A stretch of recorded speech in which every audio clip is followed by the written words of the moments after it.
Meeting, we finally managed to assemble a quorum, and Mr. Castillo, if you'd call the roll, please. Oh, and by the way, our able chair will be here shortly, but running a little bit late. Stephanie Sutton should be here later. Bob Ackerman. Here, but my gadget's not working. Thomas Hawkins. Here. James Patrick. Bly. Sophia Corrigetto. Here. Jason Hurst. Here. Josh Renee. Here. We have a quorum. Give me 1 second. My ears aren't working.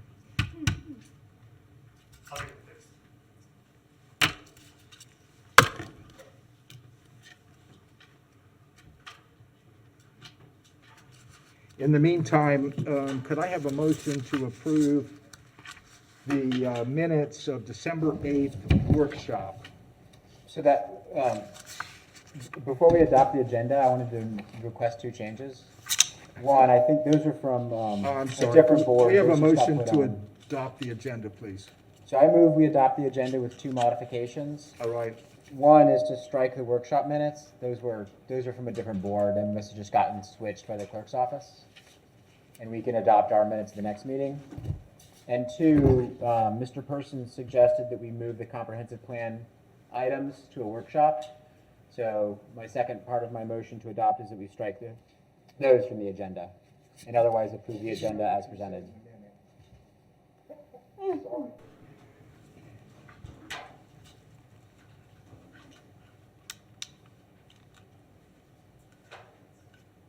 Did anybody catch that? Am I Second. missing something here? What? We got a second. Yeah. Say it again? We have a second. I know I have a button. I'm trying to. Go ahead. Yes, Mr. Persons. Thank you. I did, I'm not sure, one of the applicants was hoping to potentially move their items on the agenda, wanted to ask the board for their You're input. gonna have to yell at me. I apologize. I came away without my hearing aids. Theoretically, I'm getting some assistance in a minute.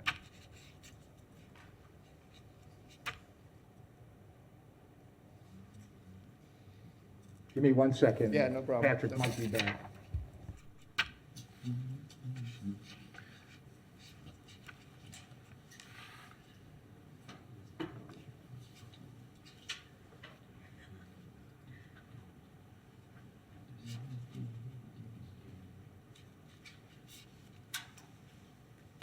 Third time's a charm, hopefully.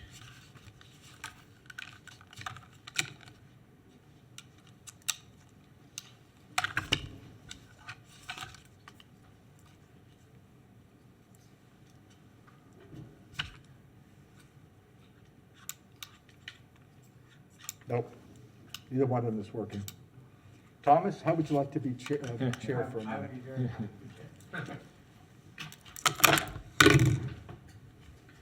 We'll just switch, because I'm not going to be very helpful.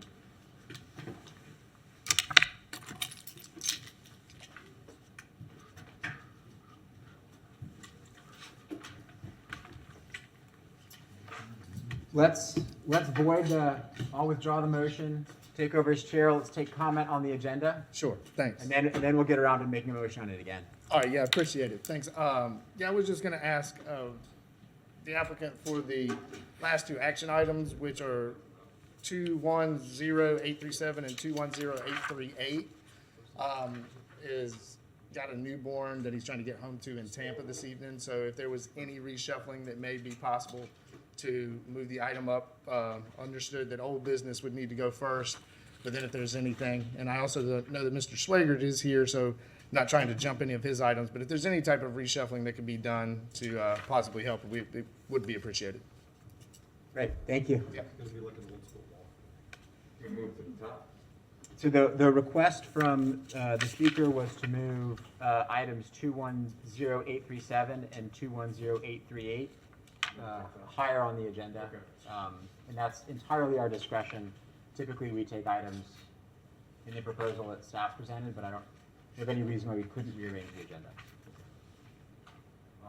I'll move to move agenda items 210837 and 210838 up to the top of the agenda to accommodate the gentleman. And does that include adopting the agenda with And those minutes? yes, I can amend that to adopt the agenda with the minutes. And does that motion have a second? Second. And I have a couple of comments for the maker and the seconder of the motion. One is the minutes that were provided, I think were erroneously placed there. They're from another board, so we might want to strike those. So I would suggest that modification if you're open to it. Yeah. And then a second modification is that Mr. Person suggested we move the comprehensive plan draft chapter review to a workshop. And so I would propose that as a modification if you're open to it. I accept that. All right, so, and the seconder? Second. All right, so we have a motion and a second to approve the agenda with several modifications. Is there any public comment on the motion on the floor? All in favor, say aye. Aye. Any opposed? Motion passes unanimously. That brings us to the first item on our agenda, which is 210837, vacation of Northwest 12th Terrace and Northwest 4th Place right-of-way. Mr. Persons, the floor is yours.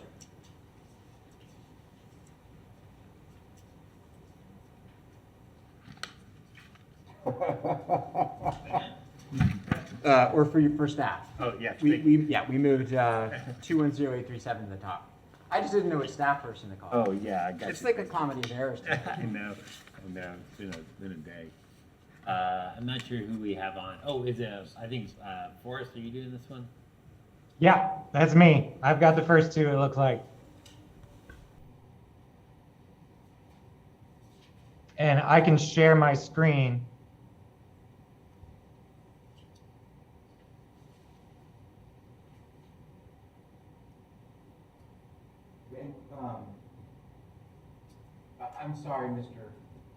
I'm sorry, Mr. Edelton. We rearranged the agenda to move to the first item, which is the vacation of Northwest 12th Terrace and Northwest 4th Place.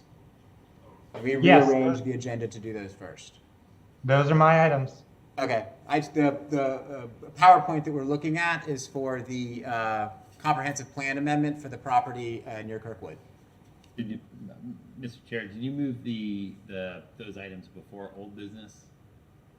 My understanding of Mr. Hurst's motion was to place those at the top of the agenda. Okay, got it. Is that? And I can go ahead and share my screen. I've got a presentation ready here. Yeah, I thought you moved the other items. Is the old business moved also?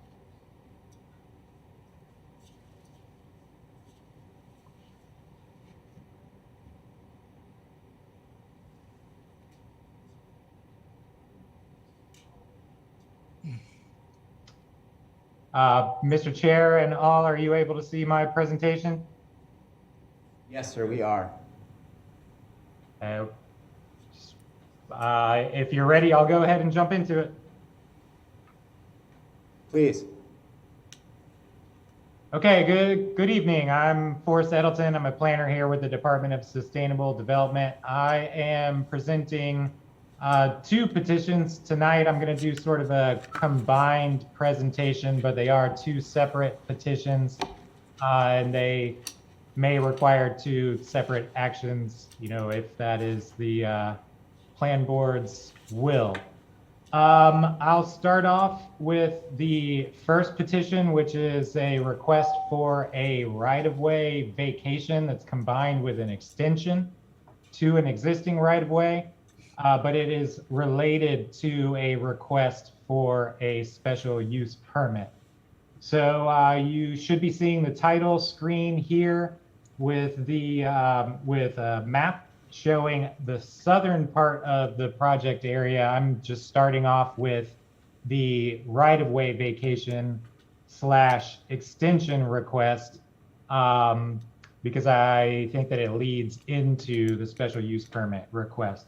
So this first image here is showing the proposed right-of-way vacation that is the Northwest 12th Terrace, which you should see towards the upper portion here. But that is to be combined with an extension of Northwest 4th Place. So the applicant is here tonight. Mr. Bashir has already spoken to you all. It's CHW Professional Consultants. And as I said, the request here is to vacate 12th Terrace, but also combine it with an extension of 4th Place. And you can see the existing today right-of-way extends to the west of 12th Terrace, but really the improved surface, the asphalt and the pavement does not extend as far as is shown on maps. It curves around to the north here and then connects with 5th Avenue.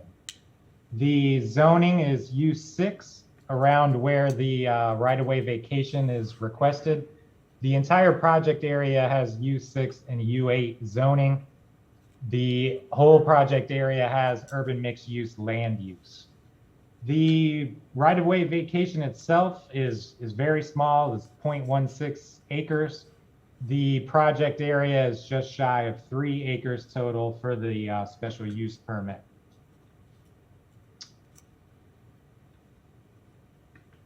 So these maps show a little bit more clear what we're working with for both the right-of-way vacation and also the special use permit.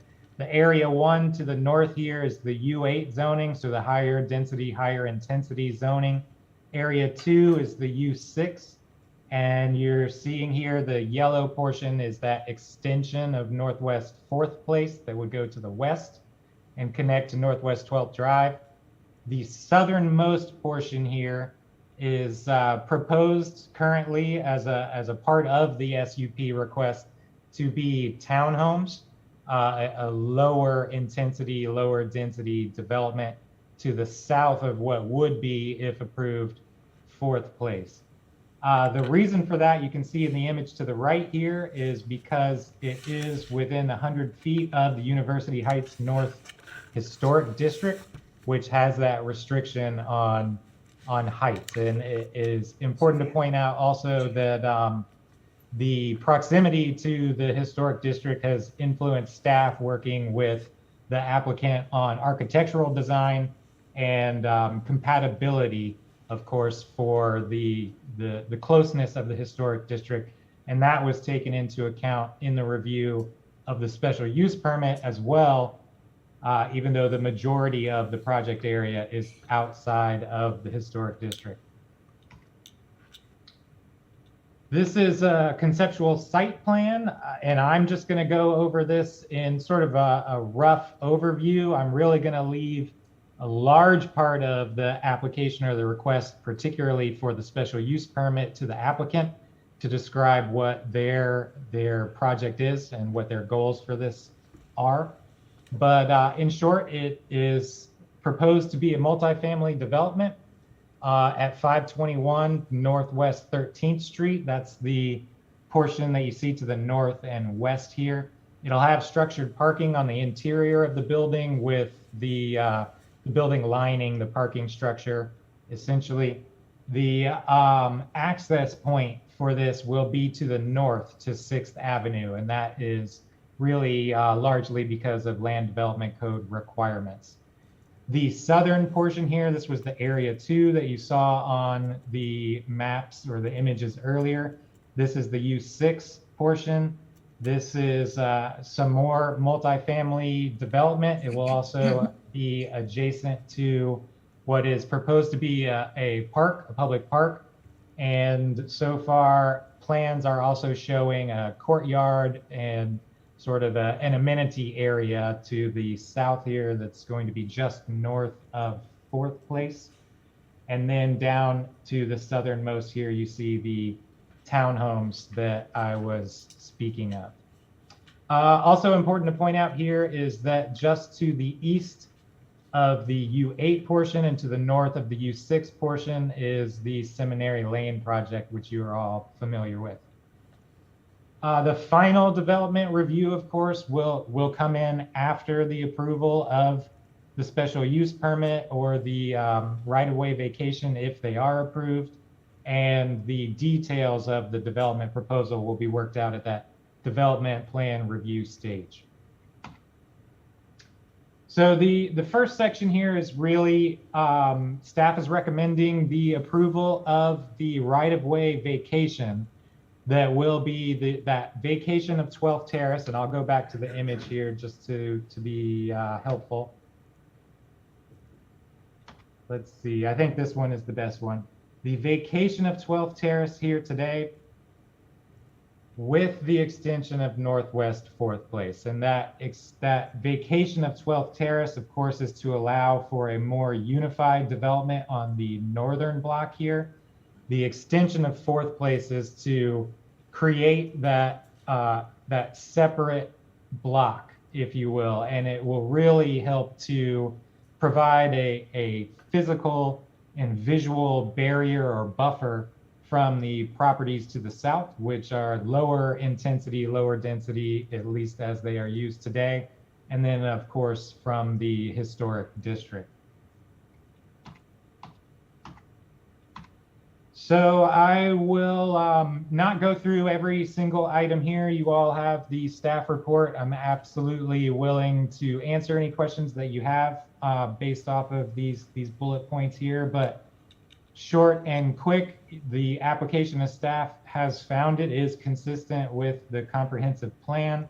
There will be additional public benefit with the redevelopment of the area. The request is consistent with minimum block sizes. There will not be any adverse effects to public safety. Safety for pedestrians and vehicular traffic are likely to be improved upon with new development. And the current provision of municipal services are not affected by the request to vacate the right-of-way and the extension of 4th Place.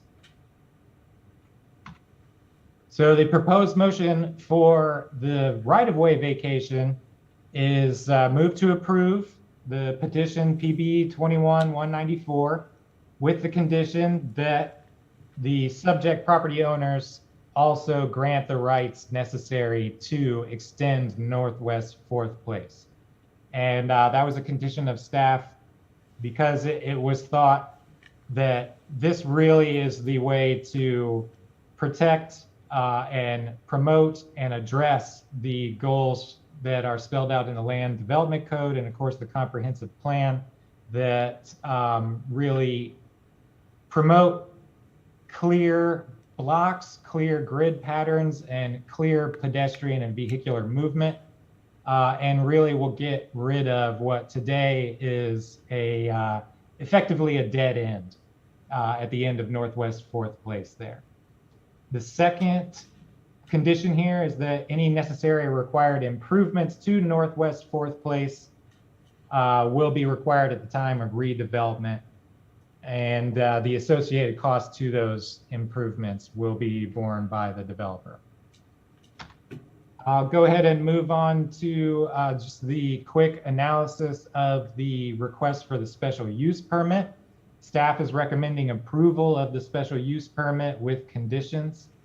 The same for this. I'll refrain from going through each item here unless the plan board has specific questions. But staff has found that the request for the additional density, as is allowed by the comp plan and the future land use element, is consistent with the comp plan. It matches with the existing land use pattern. It is the proposed use will not adversely affect health, safety, and welfare of the public. The ingress and egress will be improved to this area, certainly with redevelopment, as was stated earlier. The reduction of curb cuts, the improvement to sidewalks and pedestrian facilities will certainly be an improvement to the area. There will be no out of the ordinary extra noise, glare, exterior lighting that will not be addressed by the existing provisions of the Land Development Code. Necessary public utilities are in place. There is adequate provision for services, loading areas, refuse. Hours of operation will not be out of the ordinary for a multifamily development. And the compatibility requirements and issues concerning additional density or the additional intensity of the area, many of those compatibility questions can be and will be addressed at the development review stage with compatibility buffer requirements. So with that, there is a additional proposed motion for PB 21-195 SUP with the two conditions: to continue to work directly with our historic preservation staff on final architectural designs. And staff thought that was important to include or continue with this condition because the applicant has already worked with staff and is continuing, their architects are continuing to work with staff and our historic preservation staff to really develop elevations and designs for these structures that are compatible or pay homage or speak to the University Heights Historic District to the south. And then also the condition that deviations from or omissions from Section I of this report during development review will require a re-review by yourselves, by this plan board. And that condition I goes back to the requirements for screening and buffers that are proposed that will be of such type, dimension, and character to improve the compatibility and harmony of the proposed use. And the applicant has proposed some screening and buffering in their application. Again, I'll really leave that to them to describe in greater detail for this request. But with that, that is staff's presentation for these two items, and I do believe that the applicant has a presentation as well. Thank you, Mr. Edelton. Before we get to you, Mr. Bashir, I'd like to give Mr. Ackerman an opportunity to comment. I have one question so far. Mr. Edelton, where'd you go? You might just have to talk. Forrest, come back. Anyway, the question I have is there was a kind of a allusion to the fact that the primary entrance on the northern building will face 5th Street and there'll be secondary entrance on 13th Street. And I'm a little puzzled how that came about. Am I wrong? Yeah, I'm here. My understanding is that the entrance will be on 6th Avenue to the north. And let me go back to our... Don't we require that the primary entrance be on the more important street, which certainly would be 13th Street? He may be referring to the entrance for the parking garage rather than the entrance for people on the sidewalk. So maybe that would require clarification as well, Mr. Edelton. Yes, the vehicular entrance is to the north, to 6th Avenue. My understanding is the primary entrance to the building, which I assume refers to when I look at a building and say that's the front, is going to be facing 5th Street. It's going to be on the corner. Never mind, I'll let Mr. Bashir come. If you could, Mr. Bashir, during your presentation, show us where the entrances are on the building elevations. Maybe that would give some clarity. Thank you very much, Mr. Chair. My pleasure. Mr. Bashir. Yeah, appreciate it. Yes, the intent is for it to be at the corner, and we'll touch on that. Yeah, we do have a presentation, so I'll give it a second to get loaded up. In the meantime, I'll introduce who else is here with us. I am Craig Brazier with CHW. I'm an AICP certified planner. From 908 Development is Mr. Brad Wolf. We have Patrice Boyce, who is the attorney for the project, and then on the other end of the Zoom there is Seth Wood, who also is a planner at CHW, and he'll be running the Zoom. So that is the team. We should be able to handle any questions that you have for us this evening. So with that, we'll get started.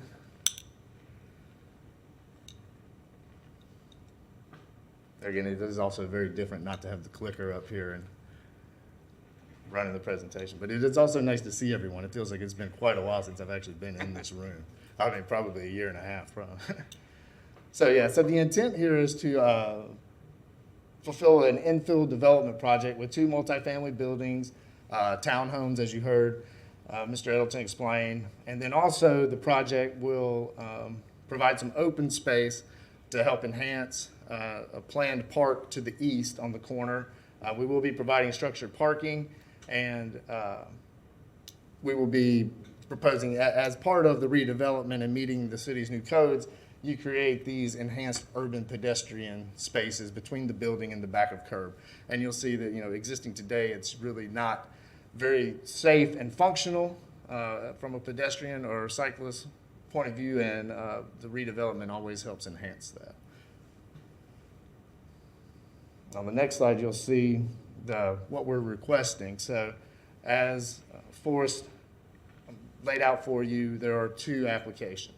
There's a special use permit, which is allowed for future land use element policy 4.11 and land development code section 30-4.13 and the land use table there, table V2. So we're asking for an increase from up to a maximum of 60 dwelling units per acre in the urban mixed use and U6 area, which is going to be the southern building site. And then we're asking for an increase up to 80 dwelling units per acre for the urban mixed use, land use, and U8 transit, which is the northern building site, which has frontage on 13th Street.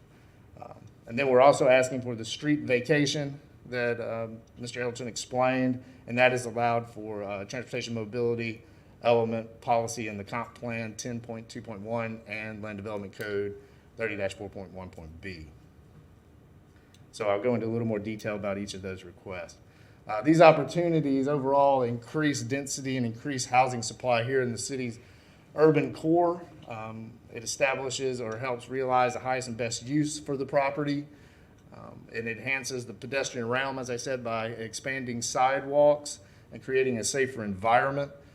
And it improves with the street vacation and the extension that we're proposing. It will continue and enhance the city's gridded street system.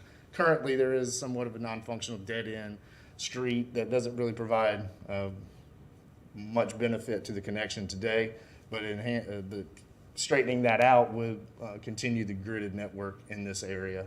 And ultimately, this is positive infill development. A little history about 908 for some of those who haven't been on the board quite as long. This is their 4th project in town. I personally have worked with them on the ones you see on the screen, the 9, which is on Southwest 13th, just south of the Helix Bridge. And then what was really the second phase of that, the Griffin. Then the Stadium House, which is there at the corner of 17th and University, which is currently under construction. The 9 is open, and it's a very nice, high quality. I think they have had very good success with their occupancy rates. The Griffin, which I said is really like the phase 2 of that, is soon to be open, along with Stadium House. So they aren't unfamiliar with Gainesville, and they've provided some high quality products over the past few years. Here's the timeline of the project. We've had the first step meeting back in October. For this one, we actually did 2 neighborhood workshops. We had a neighborhood workshop back in November, but then when we were working with staff, the layout changed for this project, changed a few times to what you see tonight. The one you see tonight was approved, and we had buy-in and support from Public Works, planning staff, as well as the Office of Mobility. So since the layout changed from what we had originally presented at the neighborhood workshop, we went back and we held another neighborhood workshop just to make sure that we were covering our bases. Then we continued to work with staff through their staff review. We're here tonight for the plan board, and then on to the city commission for the right-of-way vacation. Here's a context map of the city. Hopefully you can see that pretty good. The site is located there at 13th Street and Northwest 13th Street, Northwest 5th Ave. And you'll see as all of the surrounding development kind of comes in, it's about a quarter mile from the University of Florida. It's a very appropriate location for what is going to be focused on student housing. And you can see that it is that is compatible with all of the other development and redevelopment in this area in and around the University of Florida that has been taking place here in the recent history. Here's a little bit closer look at the site. There again outlined in the black and white rope. You can see a little better now some of the surrounding developments that have been approved. To the west across 13th Street is Gate. And I think that's a good example of a project, of a redevelopment project that was a little bit outdated and then came back under the city's new form-based code rules. And it's really an improvement to the functionality of the site and really an improvement to the streetscape. Then there's been other approved multifamily development of similar size and scale approved immediately adjacent and all throughout this area. And there you see highlighted in green is the planned park to the east of this site. And you'll notice that a portion of our site kind of cut into or, was adjacent to the park. So we're donating some open space to really square off that future park. So we're hoping that that helps improve the functionality and enjoyment of that park in the future. So now we get into the special use permit, because these two applications are very closely tied together. And I also have a combined presentation, so I will go through both of them and then allow for questions and discussion on both. Because in the past, when we've presented similar types of projects, the feedback from the board was that it would have been helpful to see both presentations before voting. So I appreciate the way Forrest approached it in his presentations, and I'm going to do the same. So here you see the existing land use for the site. Across all of the site and the majority of surrounding property is urban mixed use. And then again, this special use permit, by the land use, it would allow an increase of 20 units per acre. But the zoning further restricts that for the southern site and only allows an increase of 10 units per acre. So we're asking for an increase of 20 units per acre for what is up in the northwest part of the site on the U8. And then in the U6 section, we're asking for the increase of 10 units an acre. So what that really means is that it allows an additional 50 units across the project site. And this increase in the zoning is allowed for the table provided in Land Development Code section 30-4.13. So I will run through briefly each of these to kind of get on the record our consistency. So the first one here for the SUP criteria is whether or not it's consistent with the comprehensive plan and the land development code. And I think the staff report, the applicant's justification report, this presentation, well outlined in my professional opinion, is that this project is consistent with the comprehensive plan and the land development code. So the second one there is whether or not it's compatible with existing land use pattern. And I believe that map that we showed you, the aerial map with all of the surrounding redevelopment projects that are focused on multifamily and mixed use are of similar height, scale, depending on the zoning district that they are in. So it's also my opinion that this is consistent with the scale, height, design, intensity, character of the surrounding area. C here is that it will not adversely affect the health, safety, and welfare of the public. I agree with some of the statements that Mr. Elton made, that it will actually enhance those aspects of the community by expanded sidewalks, reducing some conflict points between pedestrians and cyclists, that this project, when done, will make for a safer environment. D is ingress and egress to the property, proposed structures, parking, loading service areas, allows a safe environment convenient for automobiles and bicycles. So what I thought your original question had to do with automobile access. So throughout the site, there are currently about 11 curb cuts, which would be removed. And then the only one vehicular access would be on that back side of that north building, or on the north side of the north building off of Northwest 6th Ave. So that's originally where I thought you were going with that question. And then the parking garage itself is also completely surrounded by units. So any of the things that might cause glare or sound coming out of the garage are pretty well screened by the building. So that kind of leads us into E there. Off-street parking is going to be in the garage. Loading areas and things like that internal to the garage will not have as much of an impact on surrounding properties because it will be completely surrounded by units, and none of the project sites around us are zoned for single-family residential areas. There again, number F goes to what I was talking about, the things that usually create the noise and glare and exterior lighting coming from the garage will be concealed because they're completely wrapped. Additionally, the enhanced landscaping area that Mr. Edelson had mentioned will be on the south side of the southern building. The courtyard will be placed there along where we're extending the roadway.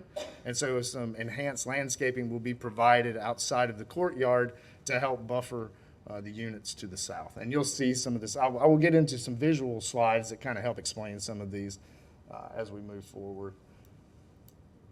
The adequate provision for refuse, service loading areas, the garbage disposal areas will be internal to the buildings and then rolled out for street pickup, much like a lot of these newer buildings that come out.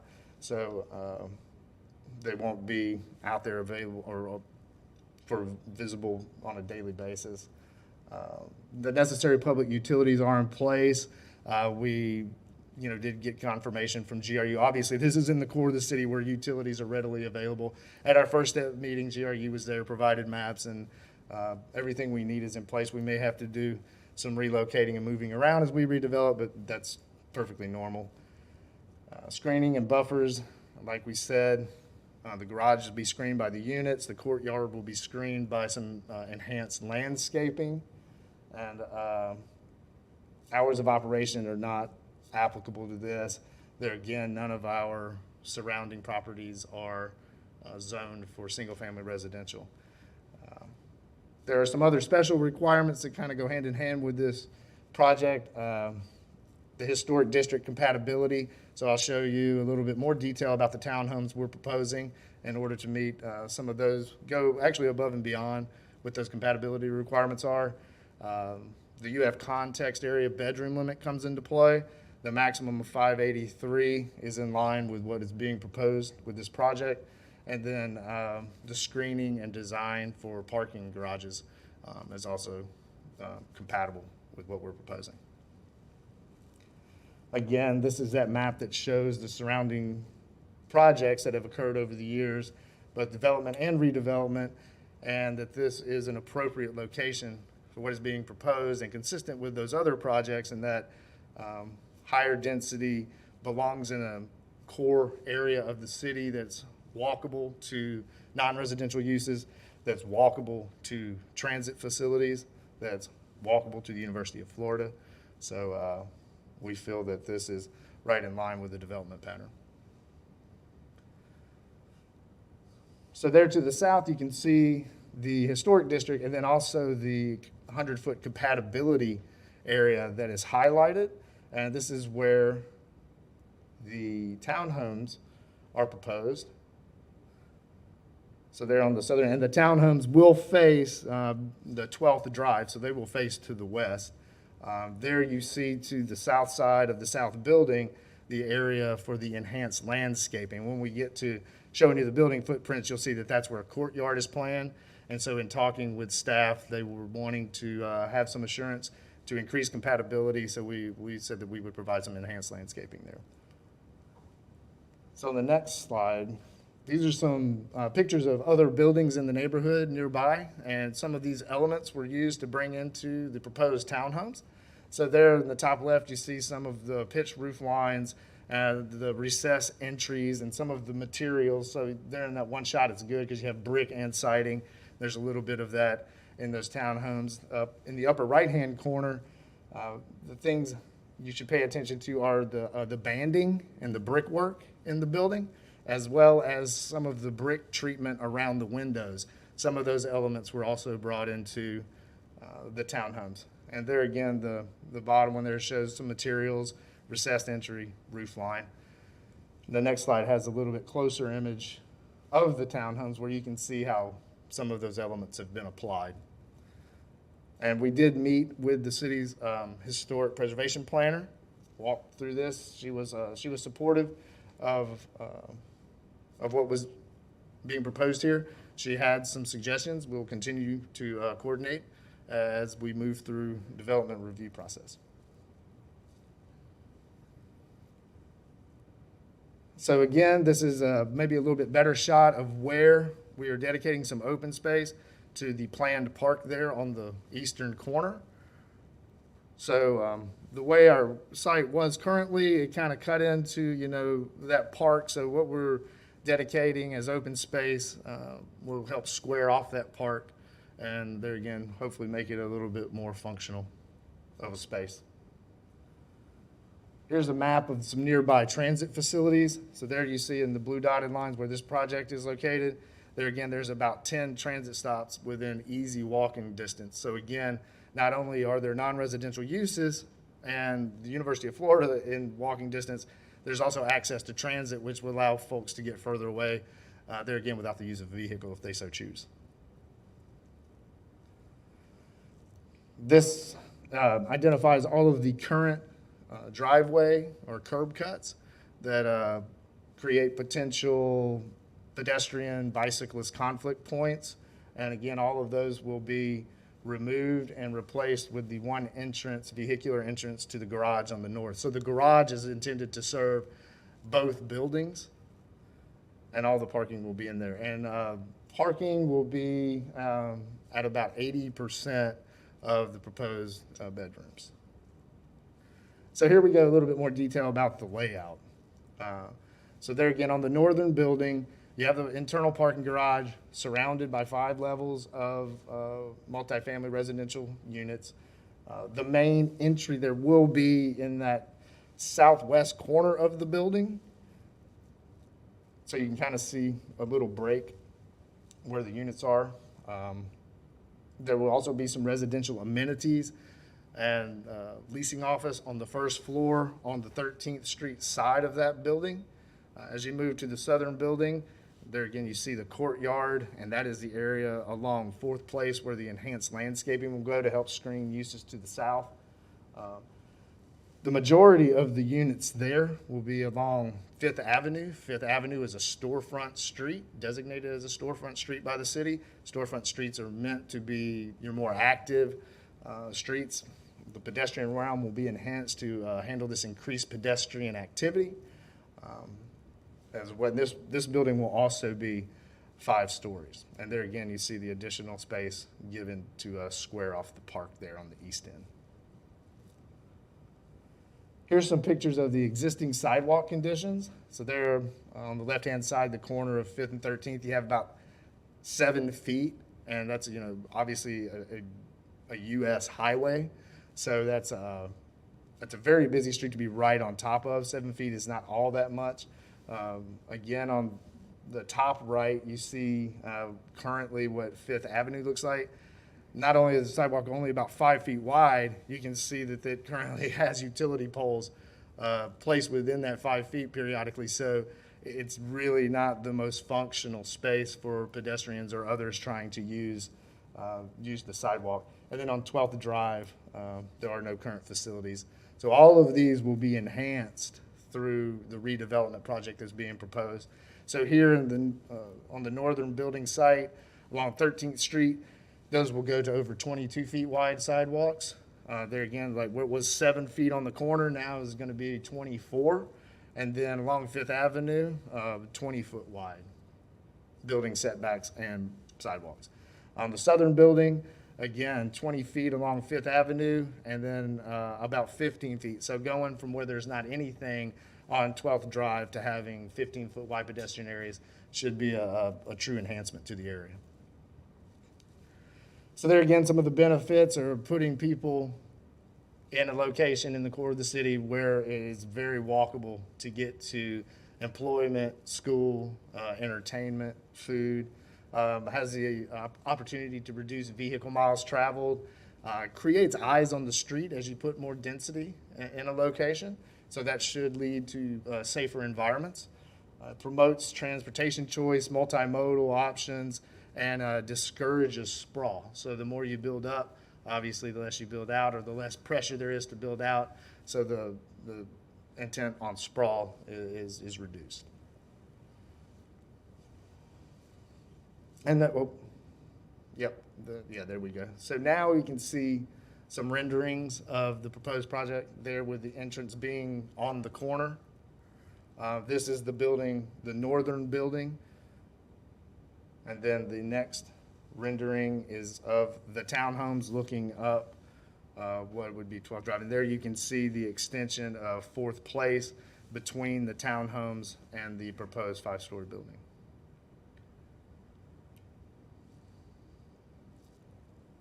Staff has recommended approval. We agree with their recommended conditions, and so we would ask that you do the same. So now we'll move into the street vacation. I do appreciate y'all's patience as I work through these presentations. So there again, as Forrest pointed out, there's the portion of 12th Terrace that will be vacated, and then the extension of 4th Place out to 12th Drive. So that is the intent. So the loss of the street doesn't close what is foreseeable future bicycle pedestrian use. There again, the project that is being proposed, which is a result of this street vacation, actually enhances bicycle and pedestrian use in the area. It does not foreclose non-motorized access to adjacent land uses or transit stops. As I pointed out, there are plenty of transit stops in the area. None of them are on this site. We're not removing any transit site. We're actually increasing density in close proximity to transit stops. And I believe by extending 4th all the way through over to 12th Drive, that we're really enhancing and carrying on the gridded street pattern in this vicinity. And then there again, C is one of the more important ones. The loss of the street is necessary for the construction of a high-density mixed-use project containing both residential and non-residential uses, or creating close proximity of residential and non-residential uses. And that's what this project is doing. It's a high-density project, putting residents in close proximity to other non-residential uses where they are walkable and have options of transportation. And then the last one is, there again, this as being proposed is actually an improvement to the transportation system in the area.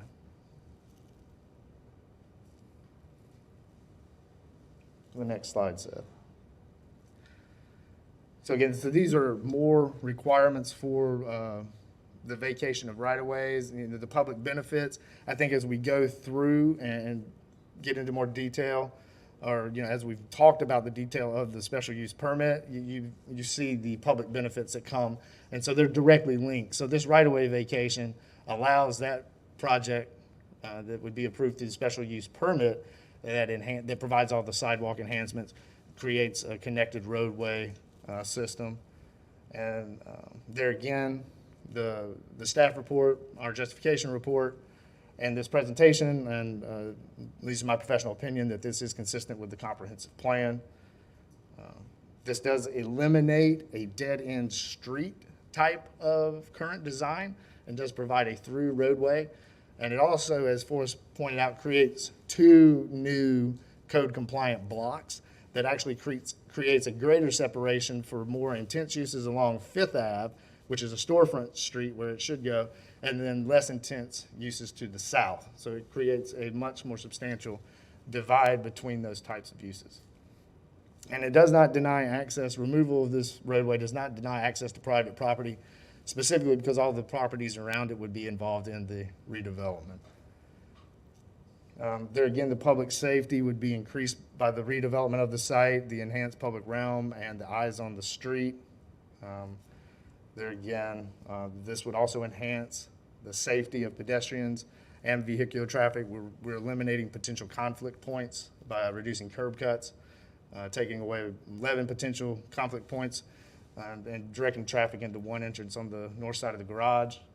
The effect of the proposed action upon municipal services emergency services, waste removal. There again, we're providing an enhanced street network, gridded system that should increase access to the proposed uses on site. And there again, the waste will be internal and should not create any conflicts with how it is handled. And there again, utilities are in the area. As we stated, GRU was at the first step meeting. Some reconfiguration of utilities is always required, but it is available. And there again, as the compatibility map showed you earlier, what we're proposing is consistent with the other uses throughout. Now I'll just go show you a couple more maps that kind of better explain, hopefully, what we're doing with the roadway vacation. Here's the current location again with the existing potential conflict points and the area to be vacated there in the black and white rope, and then how that will change upon approval of this application. And there again, so now we have a complete through access over to 12th Drive, creating 2 new code compliant blocks. The maximum block size in this transect zone is 2,600 linear feet perimeter length, and these are both in the 1,200 linear feet range. So with that, again, the adjacent transit stops.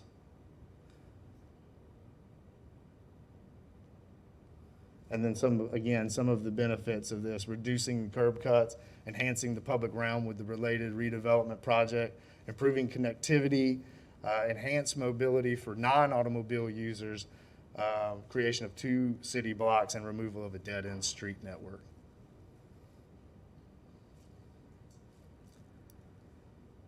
There again, this is a reminder of the project that comes from the street vacation. They are tied together, given that some of the criteria of review for the street vacation is for a high-density redevelopment project, which this does fit the criteria for. And then again, staff has recommended approval. We agree with their proposed conditions, and ask that you do the same. Appreciate it. Thank you. We'll be happy to answer any questions. Thank you, Mr. Bashir. Are there any questions for the applicant on this one? Yep, Bob, sorry, my numbers are blocked. I have 2 questions. 12 Terrace, which you propose to close, is currently, it dead ends to the north into Fifth Seminary Lane. Does it go anywhere south? There again, curves. So it's kind of like a little. It's that little stub, it doesn't really go anyplace else. Correct. I think parts of it continue to the north under the same name, but there's no connection. No, I understand. Yeah. But Seminary Lane blocks it, I think. Correct. Yeah. My other question has to do with the extension of 4th Place. That'll run into 12th Drive. Correct. The developer is going to be responsible for the extension of 4th Place. That is correct. How about, I'm not sure I seem to think 12th Drive is pretty much a mess right now too. Is there any proposal to improve that? I mean, obviously, that level of detail come out when we get into further discussions with Public Works. Yeah. It's possible. It also depends on the utility locations in that area and how the relocation of utilities go. Because if anything is currently in 12th Drive and we have to go in there and relocate it and tear it up, then we'll be building it back. And yes, we'll probably be building it back to current standards. Yeah, I'm just concerned that we're going to now increase the use of 12th Drive, which I in general, I support the extension of Sure. 4th Place. But my recollection is, and I'm a little it seems like 12th Drive runs behind Publix. Is that right? Does it go that Yeah, far? it's El Indio, all of those types of uses back up to. But it's kind of, By barely today's a- standards, it would be Yeah, I don't think it has under-designed sidewalks road. or anything like that. And the other thing that comes into play here is that we will be doing a traffic study as part of this project. So if the traffic study designates that we need to make improvements to that road segment or segments of that roadway to handle the traffic, then then so be it. But we would have to do that. I guess my other comment, excuse me, Madam Chair, is I have seen the two projects, the 9, and I guess the one is where the old swamp used to be. Is that their other project? That is correct, yes. They're so cookie cutter, it gets old. You know, they all have the little hats on them. That seems to be the current trend. It would be nice if they had a little better diversity in design. I'm not a designer. I'm just telling you what I think. Yeah, I'm Anyway, not- thank you, Madam Chair. Thank you. And just a additional detail, the south part of 12th Drive runs directly into the parking garage of the, I'm forgetting the name of the building now, but into the new building to the south there. Okay. And the north section of 12th Drive terminates at 5th Avenue. Great, thank you. Sophia? So, as far as I understand, the special use permit would allow you to build an additional 20 units per acre, right? For a portion of the site, for the northern acreage, Right. for the southern building site, it's 10. Okay, so I'm curious, like, what that would allow you to do that you can't already do from what we saw proposed? Yeah, I Like, think. why the additional acreage or units? I'm asking. I mean, it is a factor of economics for the most part. It does make it a functional, viable project. It does allow for some of the architectural enhancements that are desired, and does allow for some of the amenities that go into the building. So it does allow for a nicer end product to get the additional units that are allowed by code. Thank you. Mr. Hawkins? It also helps us pay to donate the land to that public park and pay for that street extension as well. And put more money into the historical townhome buildings and all the brick and such. So the compatibility big time. Thank you. Thank you. Anything else, Sophia? Okay, Mr. Hawkins? Thank you, Madam Chair. I had a couple of questions. One, I wanted to start by thanking Mr. Edelton for the proposed conditions on the street vacation motion. In particular, the stipulation that it be contingent upon a dedication of the extension of Northwest 4th Place. Thank you for including that and for providing us language to make that motion. I had a couple of questions on your presentation, Mr. Edelton, but about the special use permit. And actually, let me ask before I ask those, Madam Chair. Are you comfortable with us? We've been conflating the two motions. Are we okay if we ask comments on both? Yeah, Okay. I think that's fine. The first one is whether the townhomes require a certificate of appropriateness. I notice a portion of that lot looks like it's in the district, but not all of it. Does the applicant require a certificate of appropriateness to build the townhomes? My understanding is that if it is in the historic district, then it would require a certificate of appropriateness, but this will not be in the historic district. The images that you saw are showing the 100-foot distance from the district. Okay. My second question is, part of your recommended motion was to have the applicant work with, I can't recall whether it was the Historic Preservation Board or the Historic Preservation Planner, but to work on design with the city going forward before finalization. Did that refer to the townhomes or all three buildings? To which buildings did that portion of the motion refer? It was intended to be able to include all of the buildings, but it was specifically put in because the applicant has worked directly with us to date on the townhomes specifically. Even though those townhomes are not within the historic district, they reached out to us and have worked with us on architectural designs that would contribute to or point to the historic district to the south. And then my last question, kind of, the thought underlining it is what Mr. Ackerman mentioned, which is that you know, I'm not an architect or an architectural critic, but, you know, I also note that a lot of the development, particularly student housing development that we've been getting in the city core, looks very similar and uninspiring. Has the historic preservation planner looked at the other two buildings, or has the city architect looked at the other two buildings? And I would love, if the answer, regardless of whether the answer is no, I'm wondering how we're going to be able to evaluate the project in relation to the criterion that requires compatibility of the character of design. And one of the criteria for special use permit requires us to explicitly look at the design and consider its compatibility with the surroundings. Can you talk about that? So specifically, historic preservation planner and the city architect, but also more generally, how can we evaluate that based on the information we have in our packet? So the first part of the question is, yes, the historic planner has been included on the items and the materials for the petition, which is really what started us working more closely together with the applicant and their architect. As to the city architect being involved, not to my knowledge, they have not. That's the first answer. As to the second question about the compatibility for the character, it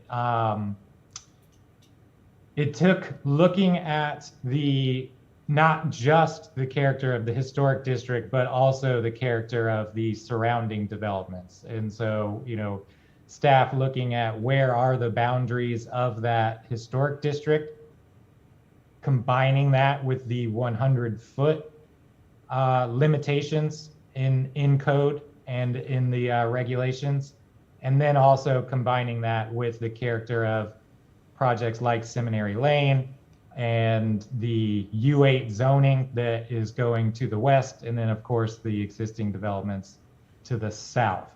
So it's really trying to, we brought in the historic review to this project at really this special use permit stage, which does not typically happen, in the hopes that getting that historic preservation input at this point will influence all of the buildings or the project in total. And currently the townhomes to the south, their design and elevations have been affected by that, by the incorporating historic preservation input.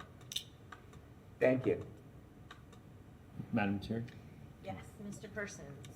I think, well, I wanted to see maybe to put out a idea or suggestion, because I think I'm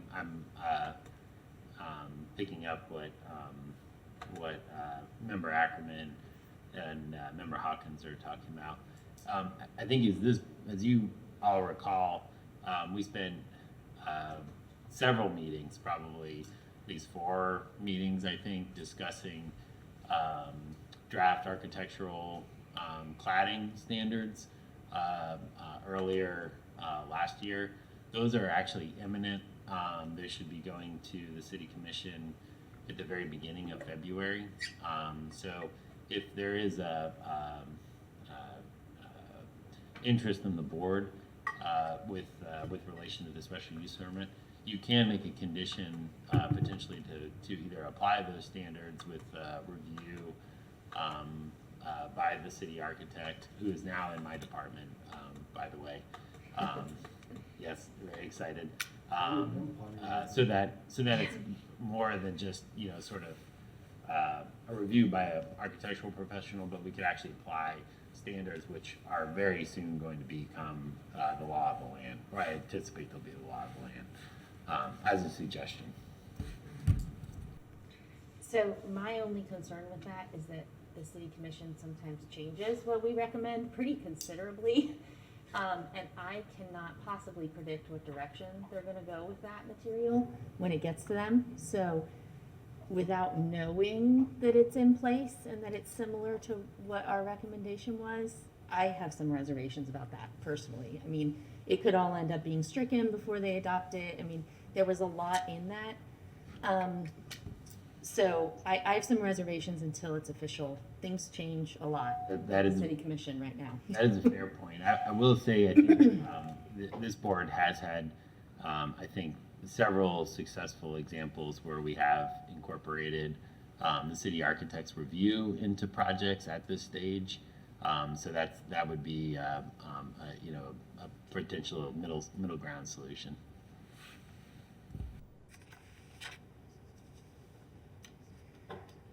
Any other comments from the board?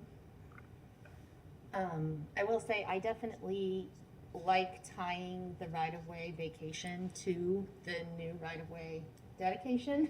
I think that that is an important thing to include when we get that motion. I also like the idea of having some sort of architectural review and some sort of city staff involved, not knowing what that code is going to look like after next week.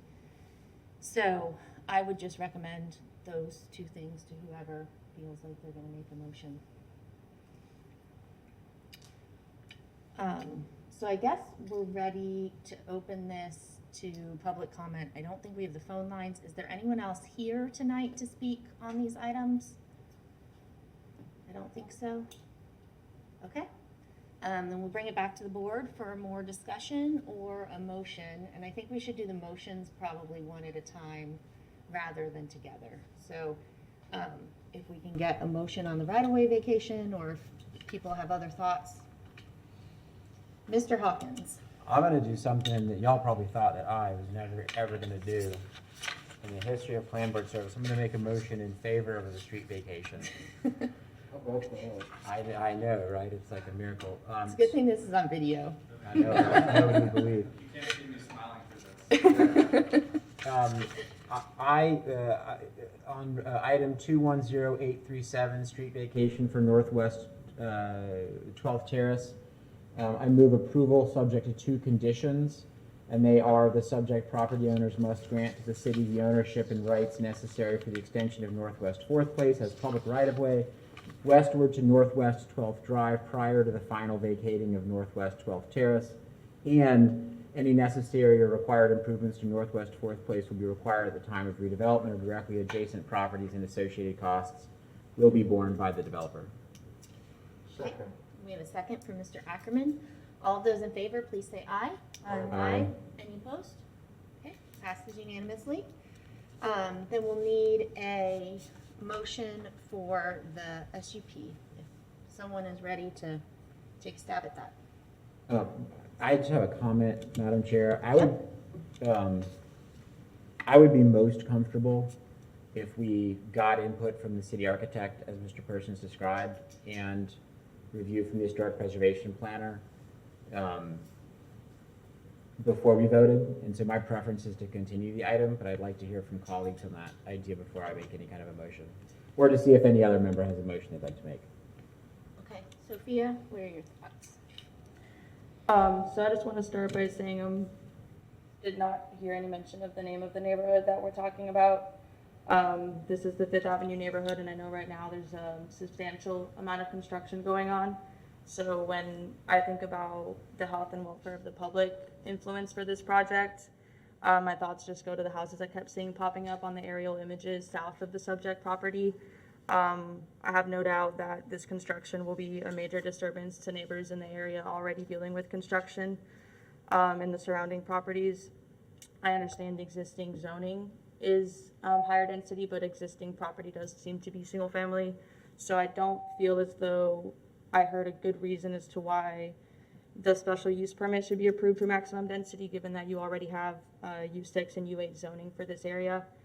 I understand something of the sort will be developed, but I don't see why at this time it should be the maximum allowed density. Those are my thoughts. Thank you. Thank you. Mr. Ackerman? Thank you, Madam Chair. Since we're just making comments, I would support the increased density and for a number of reasons. One, it's an ideally situated place for concentrating some student-oriented housing. I don't, all construction is inconvenient during the time, but it's a very temporary thing. Second of all, it strikes me that you have to keep in mind that these projects come along. I mean, whatever gets built there, if we restrict it to a smaller size, we've got 50 or 60 years to live with it. And I would rather have that density adjacent to the University of Florida now than in 50 or 60 years. So that's why I do support the special use permit, and I've also supported the right-of-way vacation. I wouldn't mind having something that says that we need to consult with the city architect on the design of the building. I really do. I hear more and more grief that we're doing these cookie cutter buildings that all look the same, and it's not. The overall form, meaning it does increase density, it does increase walkability. I approve of the sidewalks. It's really more an aesthetic. And I appreciate it not being orange and blue.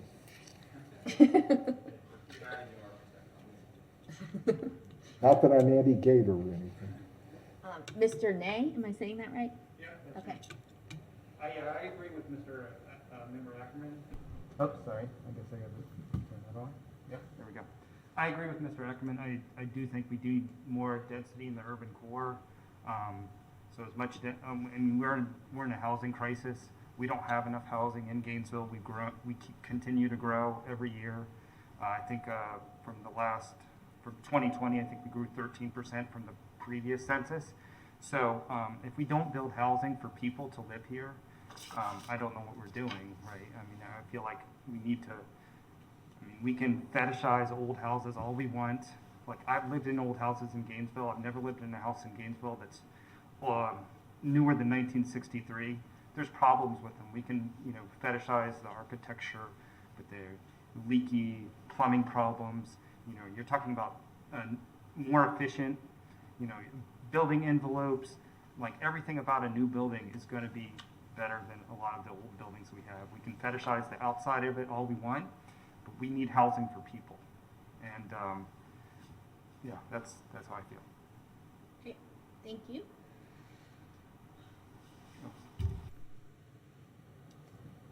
Okay, Mr. Ackerman. Madam Chair, I'm ready to make the motion if nobody else has a comment. Doesn't look like I have any lights, so go right ahead. Madam Chair, I move that the plan board approve petition PB, I'm fogging up, PB 2100195 SUP, based on the information that we've received here today, the staff report, together with any conditions that were placed by staff. Okay, Mr. Hawkins. I'd be willing to second that, Mr. Ackerman, if you would modify the first of the two conditions recommended by staff. The first one reads, continue to work directly with the historic preservation staff on final architectural drawings. And I'd like to amend it to say, continue to work directly with the historic preservation staff and the city architect on final architectural designs for all buildings. That's fine. I Okay. agree with that. Second. So with that amendment, we have a second for Mr. Hawkins. All those in favor, please say aye. Aye. Any opposed? No. Okay, so one person against. Okay, thank you. Okay, so with that, I believe we're going back to old business. Is that correct, Mr. Perkins? Okay, so can staff please read the old business item into the record?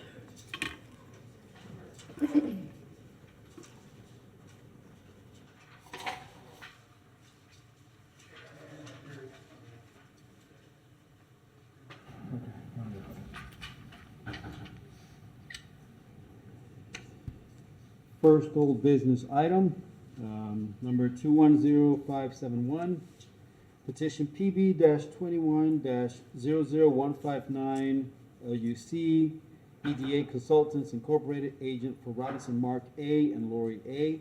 Request to amend the City of Gainesville future land use map from single-family residential to urban mixed use with 60 units per acre located in the 1200 block of Southwest 25th Place, 350 feet east of Southwest 13th Street. Thank you, Mr. Castillo. Before we jump in, I just want to announce I filed a Form 8B for this at the previous meeting, and I can update the date on that and send a new one. So I'll be recusing myself from this as well as the next petition. Okay, we're ready for staff's presentation. Is Mr. Calderon on Zoom? Correct. Okay. Madam Chair, can you see my screen? We can see your screen, Lawrence. Thank you. Good evening to all. Members of the board, this is Lawrence Calderon, Department of Sustainable Development. Lawrence, could you speak up just a little bit, or is there a way we can adjust the volume to make it just a touch louder? I will try. There we go. I think. The mic is.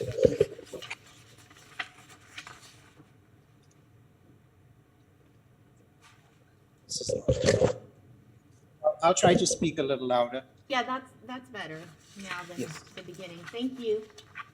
Okay, this petition is a request for a land use change for a piece of property which is located a little east of South Main Street on Southwest 25th Avenue.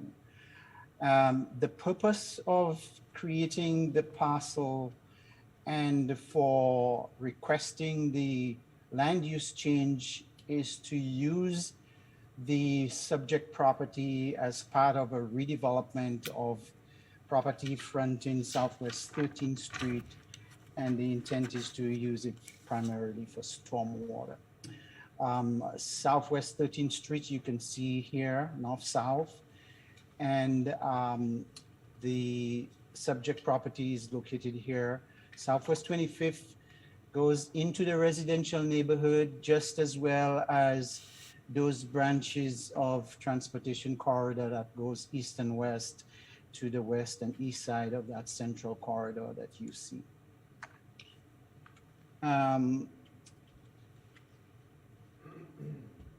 There are several aspects to this area. The area is a notable historic, not designated historic district, but historically non-residential in character. It is surrounded by residential districts on both the east side and the west side. The area is, as you can see, the area traverses a wider area in terms of providing pedestrian, bicycle, and local traffic, east-west, north-south area. And as you can see from that map here, that the property is down here, but there's a bike path of this is the bike lane that links to Main Street and moves up north and joins to the rail trails and other significant aspects of the area. The surrounding transportation corridor, like you see branches in the area, the traffic volume is relatively low in those areas. The notable thing about this area is that historically, because it was part of the older section of Gainesville, you have a lot of what I would call older commercial areas that's experienced some dying stages now. And we've attempted to address those by first imposing the Southwest Special Area Plan. And that had some success because the neighbors were concerned about traffic and the impact of the corridor. And then we came up with the Transect, which has had a lot of success in terms of revitalization of the area. One of the things that we notice, or which is prevalent for those corridors, is the fact that we want them to be well used. We want them to have the commercial, but they create a lot of negative impact in terms of noise and impact on adjacent residential. So we have two tracks. One is to preserve the integrity of and the growth of the corridor, as well as to create a buffer and a barrier from the adjacent residential development that actually fills the area. The key focus for us is, protection of the neighborhood. And there lies now, during this time, and I will show you as we go through the slides, significant opportunities for redevelopment of this area in the proper way. Staff feels that this request to amend the land use and zoning is consistent with the overall approach.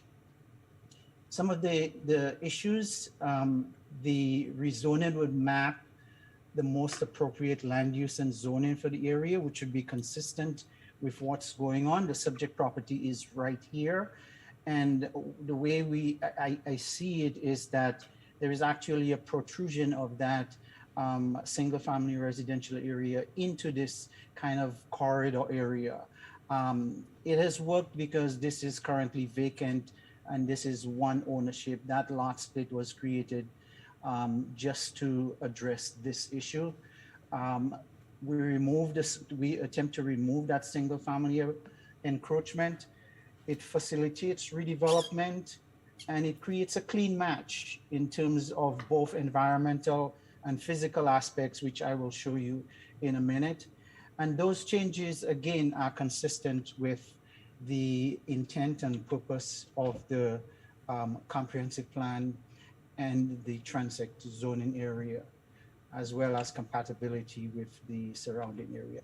So the existing zoning on the property is single family, and the proposed zoning for it would be land use would be UMU, which is again consistent with the fact that it is going from a land use that is immediately adjacent, and it is the same land use as most of the surrounding land uses. And what I was referring to in terms of physical and environmental compatibility, as you look at our maps right here, if you look at the right side, you can see that there is a city alley that goes all the way down. We were actually trying to extend it down to this area, but this line shows that extension, and that is a physical separation between the residential area and the commercial area that you see on the west side. Actually, recently we had a development up in this area here, and we talked about trying to create that separation. The other factor that you want to see here is that if you look right in this area, if you look at this section, it shows this power line that runs right through there, and actually a very low area. And it is reflected here in the floodplain area, as you see. So it is, again, consistent in terms of physical environmental ways that we're trying to, when you look at the details of that requested land use. So what's happening on 13th Street is that the transportation corridor that fronts all this commercial, in fact, they kind of go hand in hand. One attracts the other. It acts as a buffer between those two areas, the residential and the commercial or transportation corridor. And that buffer, it's important that we protect that buffer. So we do have that dual purpose of encouraging the activity along the corridor as well as the commercial development, but in a broader way, ensuring that there is compatibility of those neighborhoods.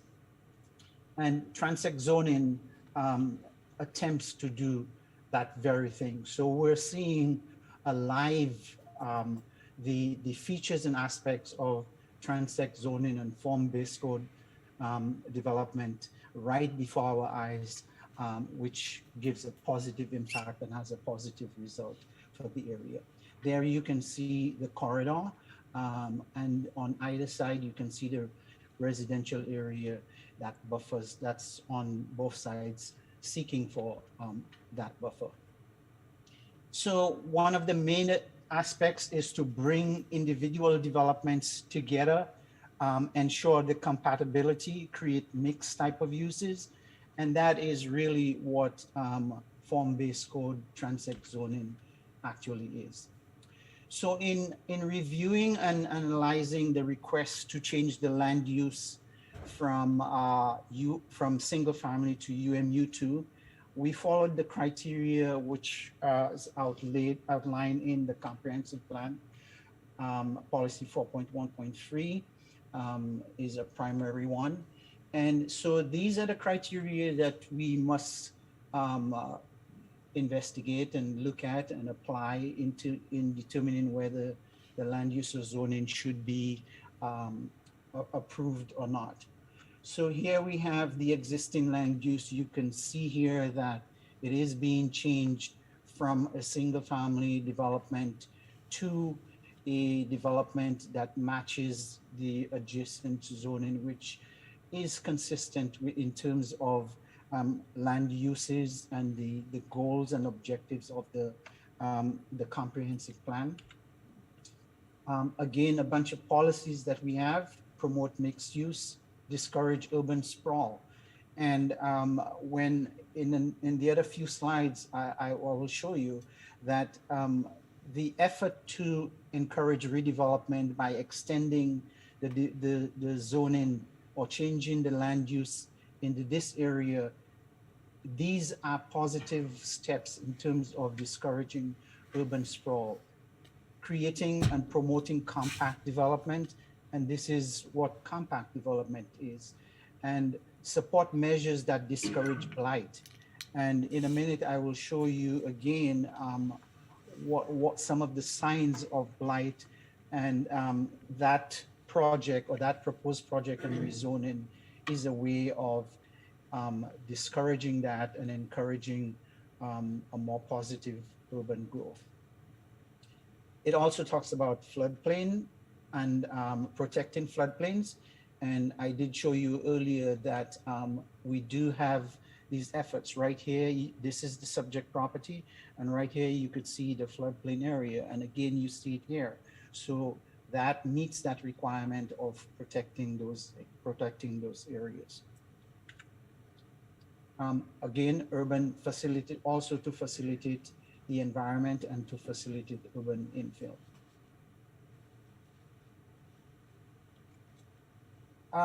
The Southwest 13th Street corridor has a history to it, and the best I can actually make the comparison, and I hope most of you have been, is the Orange Blossom Trail. When you drive that road, you actually see, examples of clutter and all kinds of signs. The only one that we see here is this one, but what you see is kind of development that relates to the street that fronts, and you can hardly see the kind of signage and neon that runs this along Southwest 13th Street. We have new developments in this area, new development backside of this area, again demonstrating the kind of growth that is taking place because of the transect. Right here, this is the type of development that we're looking to. Developments that front and relate to the street, both sides, on this side and this side.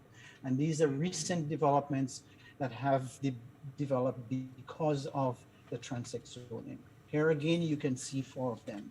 The CVS is an older one, but it meets the criteria. Other developments, this one over here, and this one, the frontage, you get improved streets, medians, sidewalks, pedestrian crossing. These are the kinds of things that are taking place in the Southwest 13th Street area. And again, The reason I'm bringing those up would be to facilitate the effort that this land use is undertaking, is to encourage redevelopment of the frontage property that's along Southwest 13th Street. So there you have the piece of property here, the subject property. Back of it is the property that's been, that the land use addresses, and it enters into the neighborhood. But right to the east side of, to the south side of it, you have a five-story development that has been recently developed, setting the stage and the pattern like the other areas on the north side of 13th Street as to what's going to happen on the other side of this area. So there we have the other criteria: discourage urban sprawl. And again, this having compact developments, bringing the development together, expanding this development without having those negative impacts to single family residential development. These meet all of the criteria. It creates jobs and creates opportunities for economic growth. Additional land, yes, that's why. It's because there is a need for additional space right in this area. What better and more appropriate place is to have this type of physical separation and compatible area in order to encourage development. When you see these types of developments, such as this, when you start seeing, you know, a closed area, dilapidated condition, these are signs that blight and neglect. And the action of this rezoning, this land use and rezoning, by taking efforts to immediately join the growth of Southwest 13th Street and do redevelopment, is a positive sign, and it is an encouragement that the city is growing in the right direction. I would also like to mention that right in the back here, as you could see, there is currently on the way redevelopment of the towers that exist on the backside of this development. So you do have here you have the you have the land use and zoning, the subject properties here. You do have the quiet and entry into the neighborhood without creating significant negative impact. It actually looks like a rural area. And of course, our goal is to ensure that that serenity and calm area remains as we create a relationship between the mixed-use development and the single-family residential area. Staff's recommendation is that the petition satisfies the criteria for the land use change. Our recommendation is that the board approves this recommendation, approves this petition, and forward a recommendation of approval to the City Commission. With that, I would be happy to answer any questions. Thank you, Mr. Calderon. Are there any questions for staff on this petition? Okay. I'm not seeing any, Lawrence. That was pretty thorough.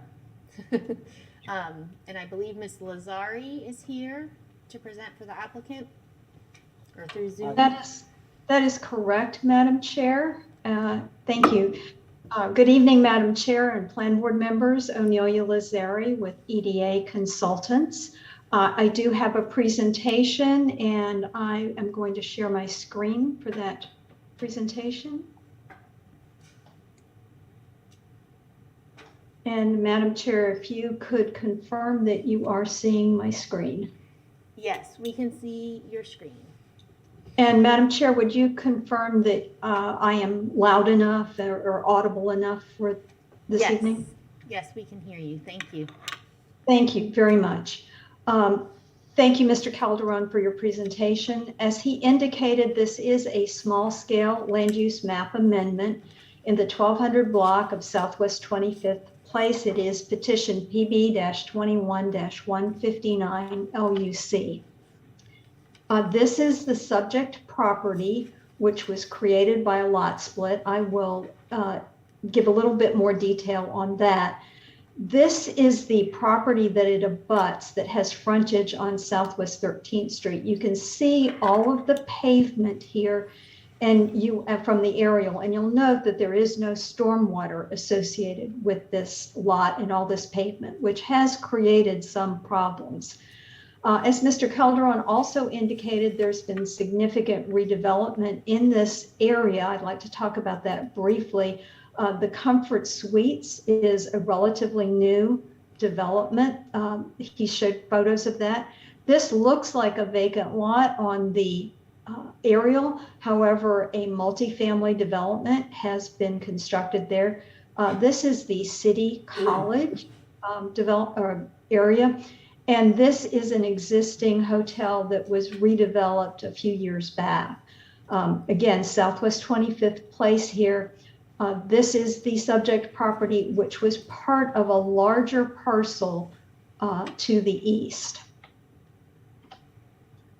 The request is to amend the future land use map from single family to urban mixed use. The lot is approximately 0.5 or 0.6 acres in size.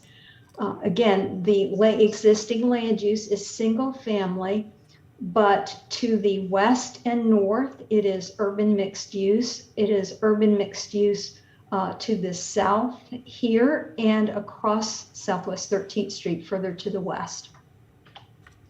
The proposed future land use map would look like this, with designating this urban mixed use and having continuity here.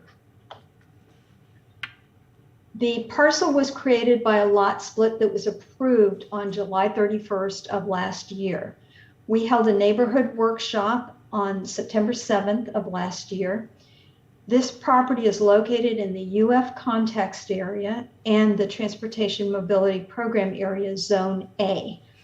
There's a 20-foot wide GRU easement that impacts the parcel north to south, and the easement will provide a buffer between land uses, and I'll illustrate that. This is the utility easement that I was discussing. It's approximately 20 feet wide in all areas. This is the single family lot to the east that used to include this, but again, this is the easement area that will form a buffer between the UMU and the single family immediately to the east. Justification. First of all, it's contiguous to UMU land use along Southwest 13th Street.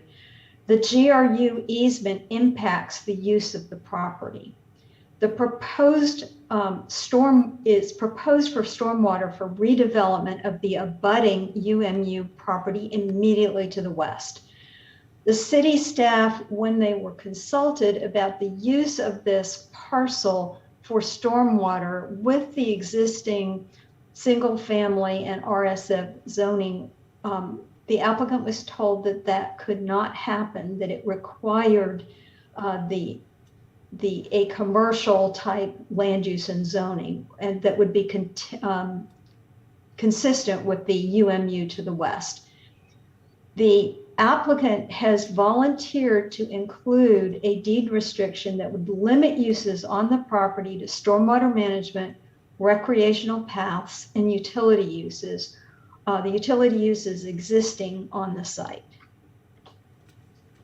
Mr. Calderon talked about the 11 criteria for proposed land use changes. I won't go into any of those unless there are specific questions from the board, and then I would be happy to go back to my presentation on those. I will point out this is the floodplain area on the parcel that Mr. Calderon talked about. The utility easement on this runs approximately like this. So all of this floodplain area that's on the parcel is included within that utility easement.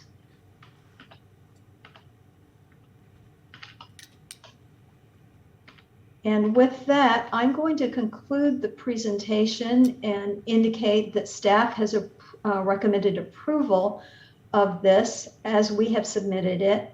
And the applicant requests approval of petition PB-21-159 LUC. The applicant, Mr. Robinson, is in your audience this evening if you have any questions of him, as is my colleague, Mr. Swager. So I will conclude the presentation and see if there are any questions for me. Thank you, Ms. Lazari. Are there any questions for the applicants?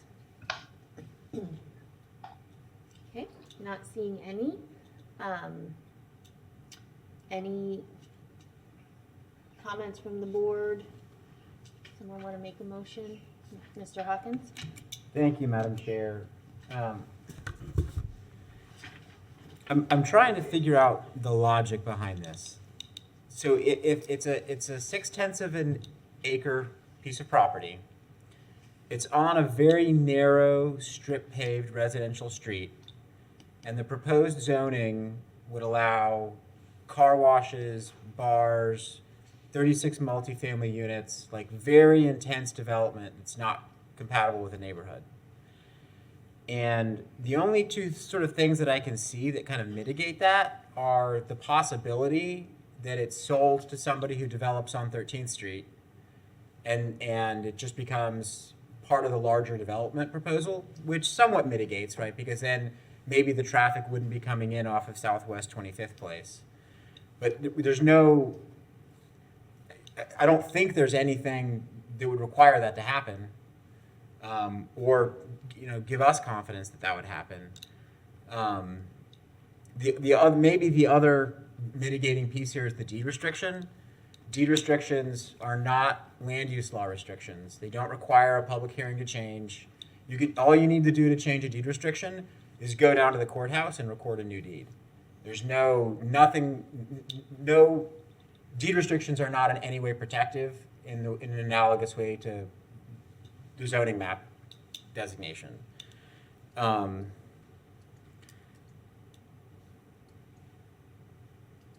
look at the map and see the idea of changing a single-family residential parcel immediately across the street from another single-family residential parcel to something that's so incredibly intense on a road that's certainly not designed for traffic other than single-family residential. It doesn't. I'm really struggling with it. So I don't know. I'm interested in my colleagues' thoughts. If staff wants to respond to that, it's the size of the parcels on 13th Street. I really strongly agree with Mr. Calderon's suggestion that we want urban development on 13th Street. We have the right zoning on 13th Street. What I don't understand is why we also want that further east. Mr. Chair? That's what I got. Mr. Calderon? Yeah, Mr. Chair, one of the things that we usually do is we give credit to a proposal that comes in and says, well, this is what I want to do, especially when this whole process was initiated as a result of a proposal to do a redevelopment and a lot split. So fostering growth and development in this area is part of what we looked at. And as I explained, the things that we are significantly concerned about would be encroachment into the neighborhood. I do agree with you that a deed restriction can be changed, and we would have to look at the possibility of if somebody else wants to do this development. However, that property that is at the corner of 13th Street and 25th, to do any type of redevelopment, it has to have stormwater facilities to be developed. And part of that whole reason is to expand that stormwater facility into that area. And part of the reasons that we support this when we looked at it would be the floodplain, the easement across it, and the environmental low area that exists. We try not to bury our heads in the sand and say, well, forget about those things, what if? But there are lots of what ifs. But when you look at that land use, we see it more as an encroachment of that residential development into that area where it is surrounded by commercial development. And had it not been for the care and concern of and the protections that we have in the transect zone and between commercial and residential, you would have negative impacts there. But again, that development is practically, that area is practically not suitable for a significant development that would create major impacts to this area, to the residential area on that site. Thank you, Mr. Calderon. Mr. Swager?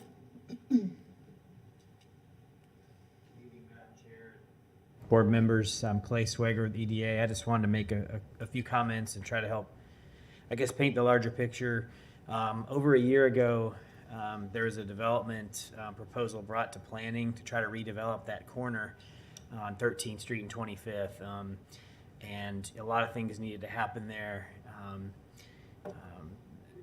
And essentially, staff indicated that to utilize this parcel that we've been discussing tonight for stormwater, it would needed to have land use and zoning change. This parcel is probably in the worst condition out there. It's been a restaurant, it's been a bar, it's been open and closed. It's a real eyesore.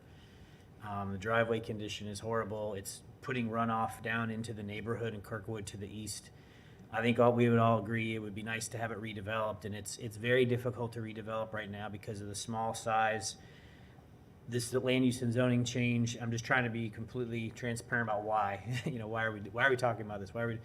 It would allow for stormwater to be placed in the east side. It would allow for the redevelopment of this site to potentially come forward. A lot was created to do this. Mr. Robinson's here tonight. He's the resident and the owner of the land just to the east. So he has an extremely vested interest in making sure this is done right and that there's not a rug pulled out from anyone. It was his idea to provide a deed restriction because he lives in Kirkwood and is a neighbor with the folks in Kirkwood, and that seemed like a good gesture to try to meet two goals: to allow for the redevelopment of this dilapidated site, allow for more land to be part of that to increase that opportunity, but at the same time give them a good feeling that it's not going to be a 5-story apartment building. It would just be for stormwater, horizontal improvements, landscaped areas, and maybe some utilities extensions. So it was really kind of a unique opportunity here to do something to help spur the redevelopment, as Lawrence indicated. Trying to meet those multiple goals. I think it's important to know that the property owner and the resident is involved and lives there, so he probably cares just as much as anyone that he wants to make sure this is done right, and that something highly incompatible is not brought on. It is a little bit of faith, to do this, but we're trying to put all the pieces together so it'll work out in a good fashion. So I just wanted to add a little bit of background to that, and as far as why we're all here tonight. Sometimes these applications are a little nebulous, and it's kind of nice to actually know why people are proposing things. So I hope that helps just a little bit in your deliberations tonight. Thanks. Thank you. Mr. Ackerman? Come back, Mr. Sweeter, for a minute. I understand your good intentions. Let me ask you a couple of questions. Currently, Mr. Robinson owns the parcel that we're considering to rezone. Does he also own the parcel with a dilapidated restaurant on it? No, he does not. So at this point, we actually have an issue, that is concerning, I think, because he's clearly not going to operate a standalone, water retention area. Right. So I guess I'm having a problem making sure that this water retention area actually goes to this difficult to develop piece of property where the old restaurant is. And I don't exactly know how to do that. I'm not a real estate lawyer, And I'm a lawyer that's sued on a lot of stuff like this before, so I can see how good intentions are wonderful, but things change. You know, Mr. Robinson might sell his property, and it will clearly change hands someday unless he's one of the immortals, and I can tell you I don't know any yet. But things happen, so Mr. Persons, do you have a suggestion on how we can make this work the way it's supposed to? Or do we have to ask the city lawyer to get involved? I guess, I don't know if Mr. Swager's got, if you guys have gotten to a point where you're developing the actual development plans for the redevelopment of the project. That may be one way through the development plan, to tie the two sites together into something that, would be linked. Well, I don't think that there's a development plan ready to go at this moment. Well, Clearly, I'm sorry, go my ahead. assumption is Mr. Robinson wants to sell this piece of property eventually to the property in front. He's not going to operate a standalone storm retention. Okay. The 100% reason for this is to allow for the redevelopment of the site to the west. And any language in a deed restriction, in our mind, would be a limitation on just stormwater management, horizontal improvements, and it even could state to serve redevelopment of the property to the west only. Can we make the land use change and rezoning contingent on it being annexed into the property to the west of it? Meaning if it isn't, it goes back to being residential again. You can make a recommendation, I think, to the commission for that. There's a possibility that they could enter into a developers agreement, separate developers agreement for that. I don't know. Yeah, it would be a little bit awkward. Well, it is awkward, but on the other hand, I'm not normally quite as easily worried as Mr. Hawkins is, but I think he's actually hit on something. And I think this is a problem. Yeah, it's okay. It happens. Madam Chair? Madam Chair? Yeah, I think Ms. Lazari has a thought. Go ahead. You could just yell. Thank you, Madam Chair. I wanted to add a little bit more to the background on this that Mr. Swager brought up, because this has been percolating out there for at least a year. And one of the things that we approached the city planning staff with was that a willingness to add a policy to the comp plan concerning this parcel, that it be limited to the stormwater recreation and utility use, or have a note added to it. I have knowledge of other communities in the state that have these types of things in their comprehensive plans. We were discouraged from doing that, and I think the next best thing that we came up with was the deed restriction, which Mr. Robinson has volunteered to do. So I would turn it back to the planning staff and say, would you now reconsider some type of statement in the comprehensive plan or a statement on this lot limiting its use, which would, I think, provide Member Hawkins and Member Ackerman with more security about the use of the property.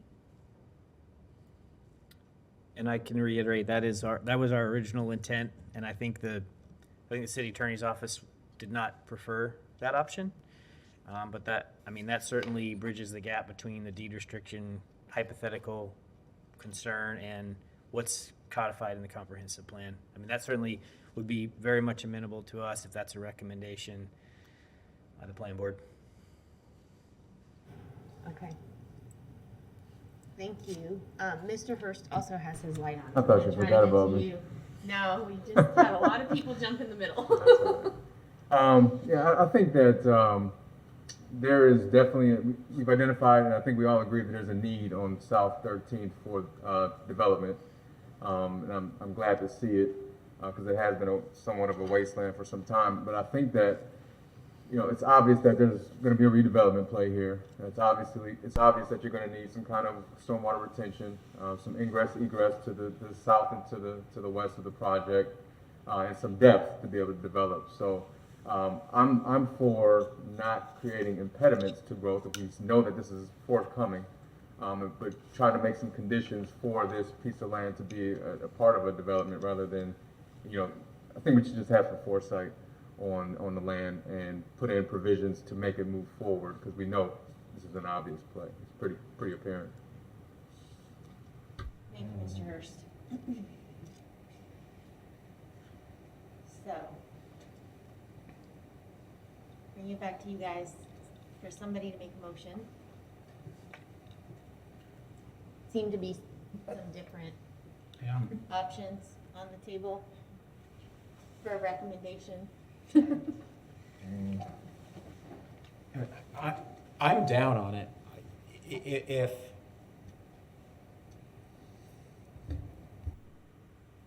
I'm not opposed to the idea of having a text change in the comp plan too regarding some kind of we don't have merged parcels the way we do in the city, but we could write comp plan language that says that for these two pieces of property. I'm not opposed to that, but I'm not prepared to vote on it without that having been looked at by staff. I mean, I would either want to deny the application, or if a majority of the board wants to go the other route, continue it.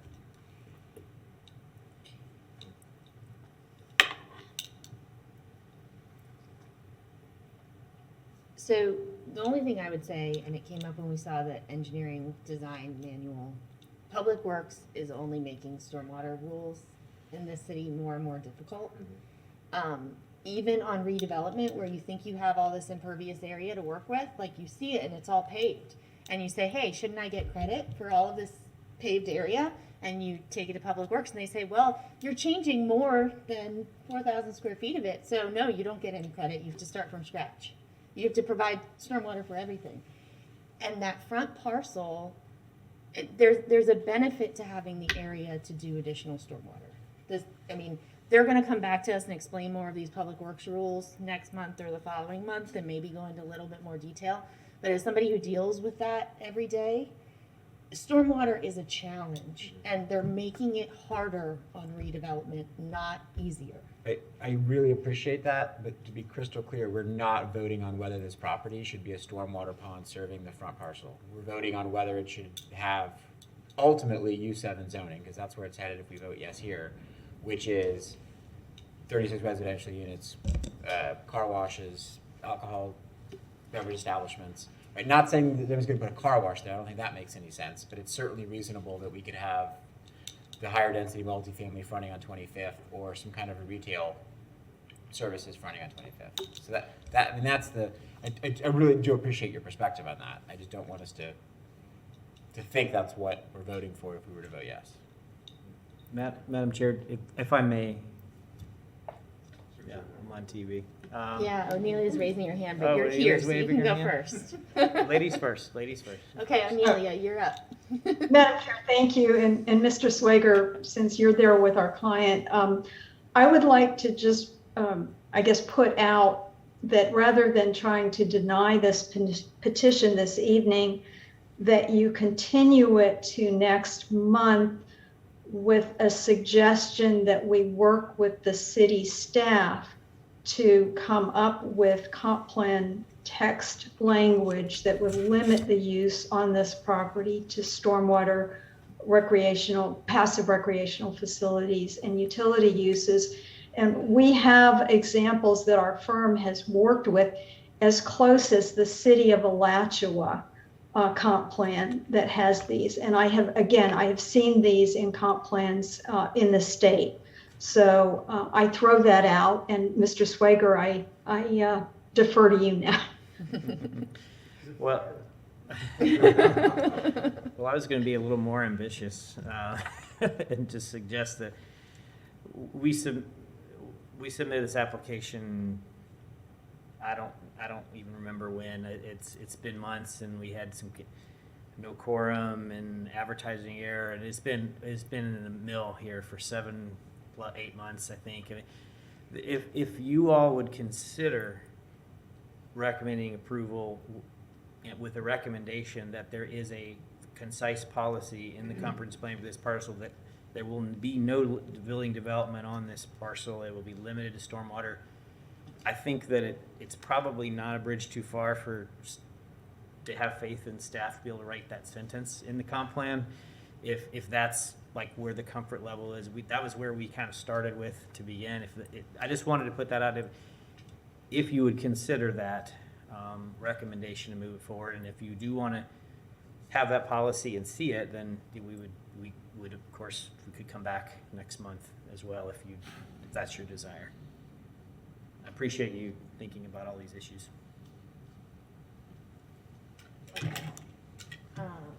Mr. Hawkins. Thank you, Madam Chair. To Mr. Schwager's dismay, I'm gonna follow Ms. Lazari's lead, and we'll see if it has majority support.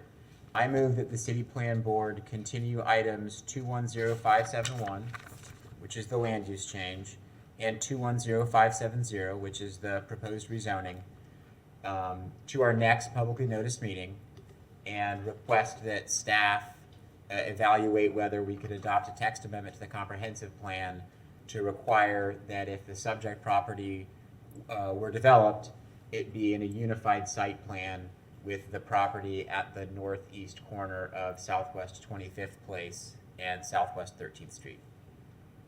Second. Okay, so we have a motion and a second. Andrew, you had your light on. Did you want to say anything? No, I'm good. Okay.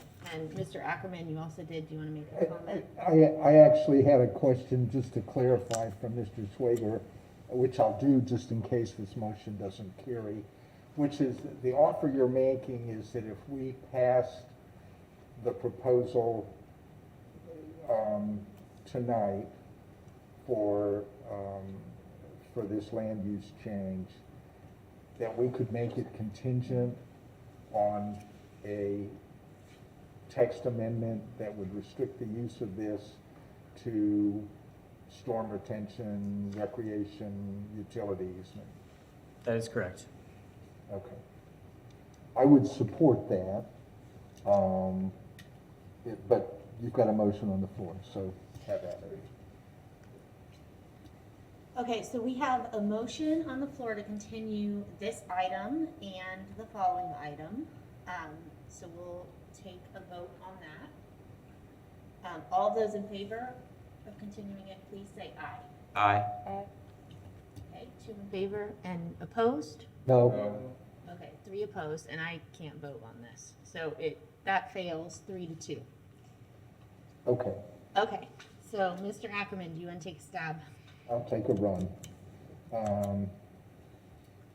Let's see. Madam Chair, I move that the Plan Board approve petition PB 21-00159 LUC based on the information we've gotten today and contingent upon a text amendment being added to the comp plan that limits the uses of this property to stormwater, recreation, and utilities. Okay, do we have a second? Second by Mr. Hurst. Okay, all those in favor of approving this with adding the comp plan policy, please say aye. Aye. Aye. Okay, so that's 4, and all opposed? Aye. 1 opposed. Okay, great. So now we move on to the zoning item. Can someone read this item into the record, please? Item number 210570, petition PB-21-00158, ZON, EDA Consultants Incorporated, agent for Robinson Mark A and Lori A, request to amend the City of Gainesville zoning designation from RSF1, Single Family Residential, 3.5 units per acre, to U7, Urban 7, located in the 1200 block of Southwest to 25th Place and 350 feet east of Southwest 13th Street. Madam Chair, members of the board, good evening. I am assuming you can see my screen and you can hear me clearly? Yes, we can Good. see your screen, Lawrence. Yes, but you can't hear me clearly? No, we can hear you. Okay, good, thank you. 158 ZON, which is the accompanying zoning change for this property.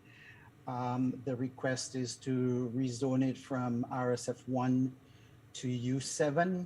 And I might add that the relationship between what's there now and what it's going to be changing to remains the same.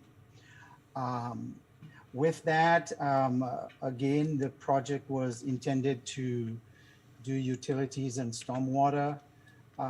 We have the same criteria and issues that I've discussed in the land use section. Again, the focus is to protect neighborhoods, and the basis for this is that the determination is that a dying property at the corner of 13th Street serves more benefit and protection to the neighborhood and provides greater compatibility than to allow a property to go into blight. The Kirkwood neighborhood is a very strong and watchful neighborhood. I did not receive any negative comments or any letters opposing this development. The impacts I have discussed before. The existing zoning is RSF1, and the proposed zoning would be U7. Again, the same issues apply as to the land use in terms of a strong physical on-the-ground situation that clearly separates the single-family residential development from the proposed commercial development, both in terms of topography, floodplain, and so forth.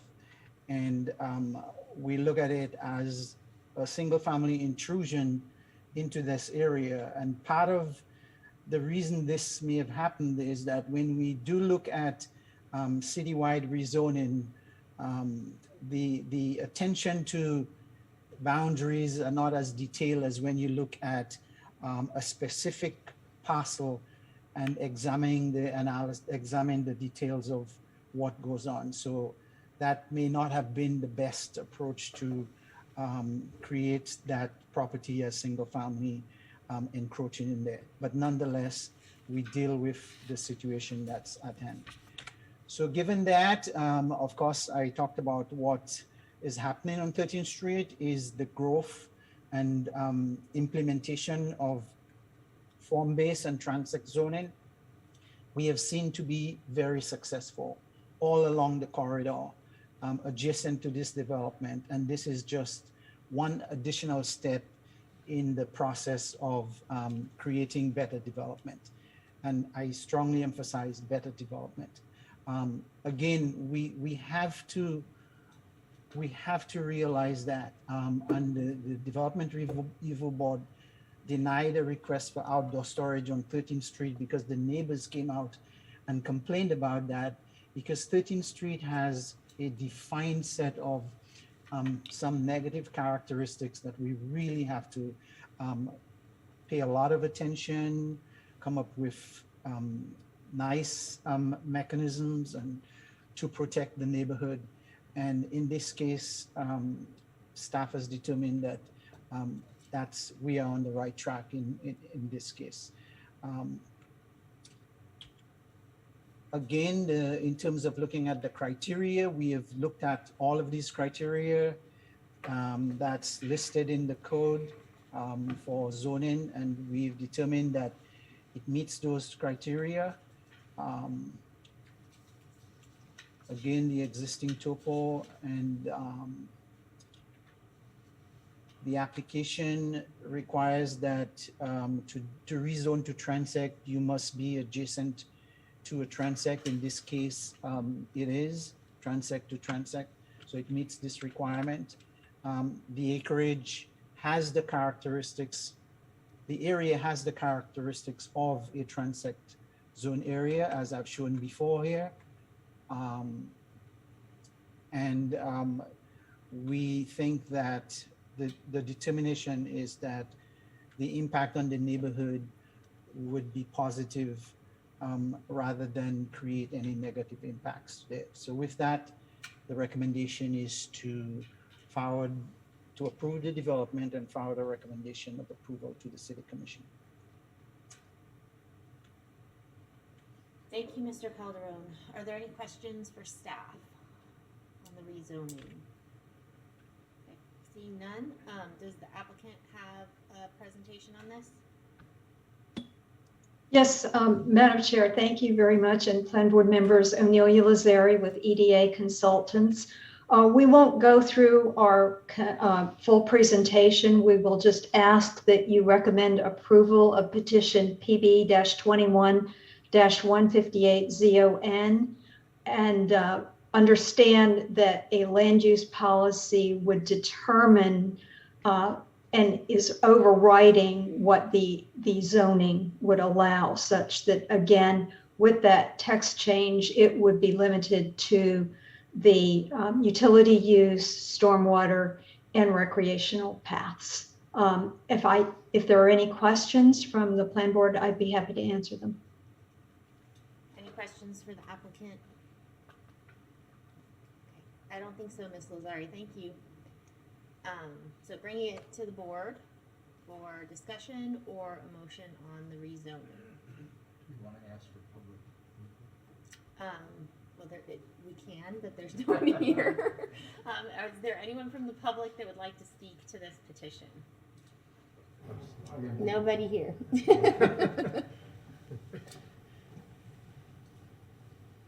Okay, Mr. Ackerman. Clearly, this is the implementing zoning for the land use that we have approved with a contingency, and if it fails, meaning we don't get the text and that doesn't, then obviously the implementing zoning would be invalid also.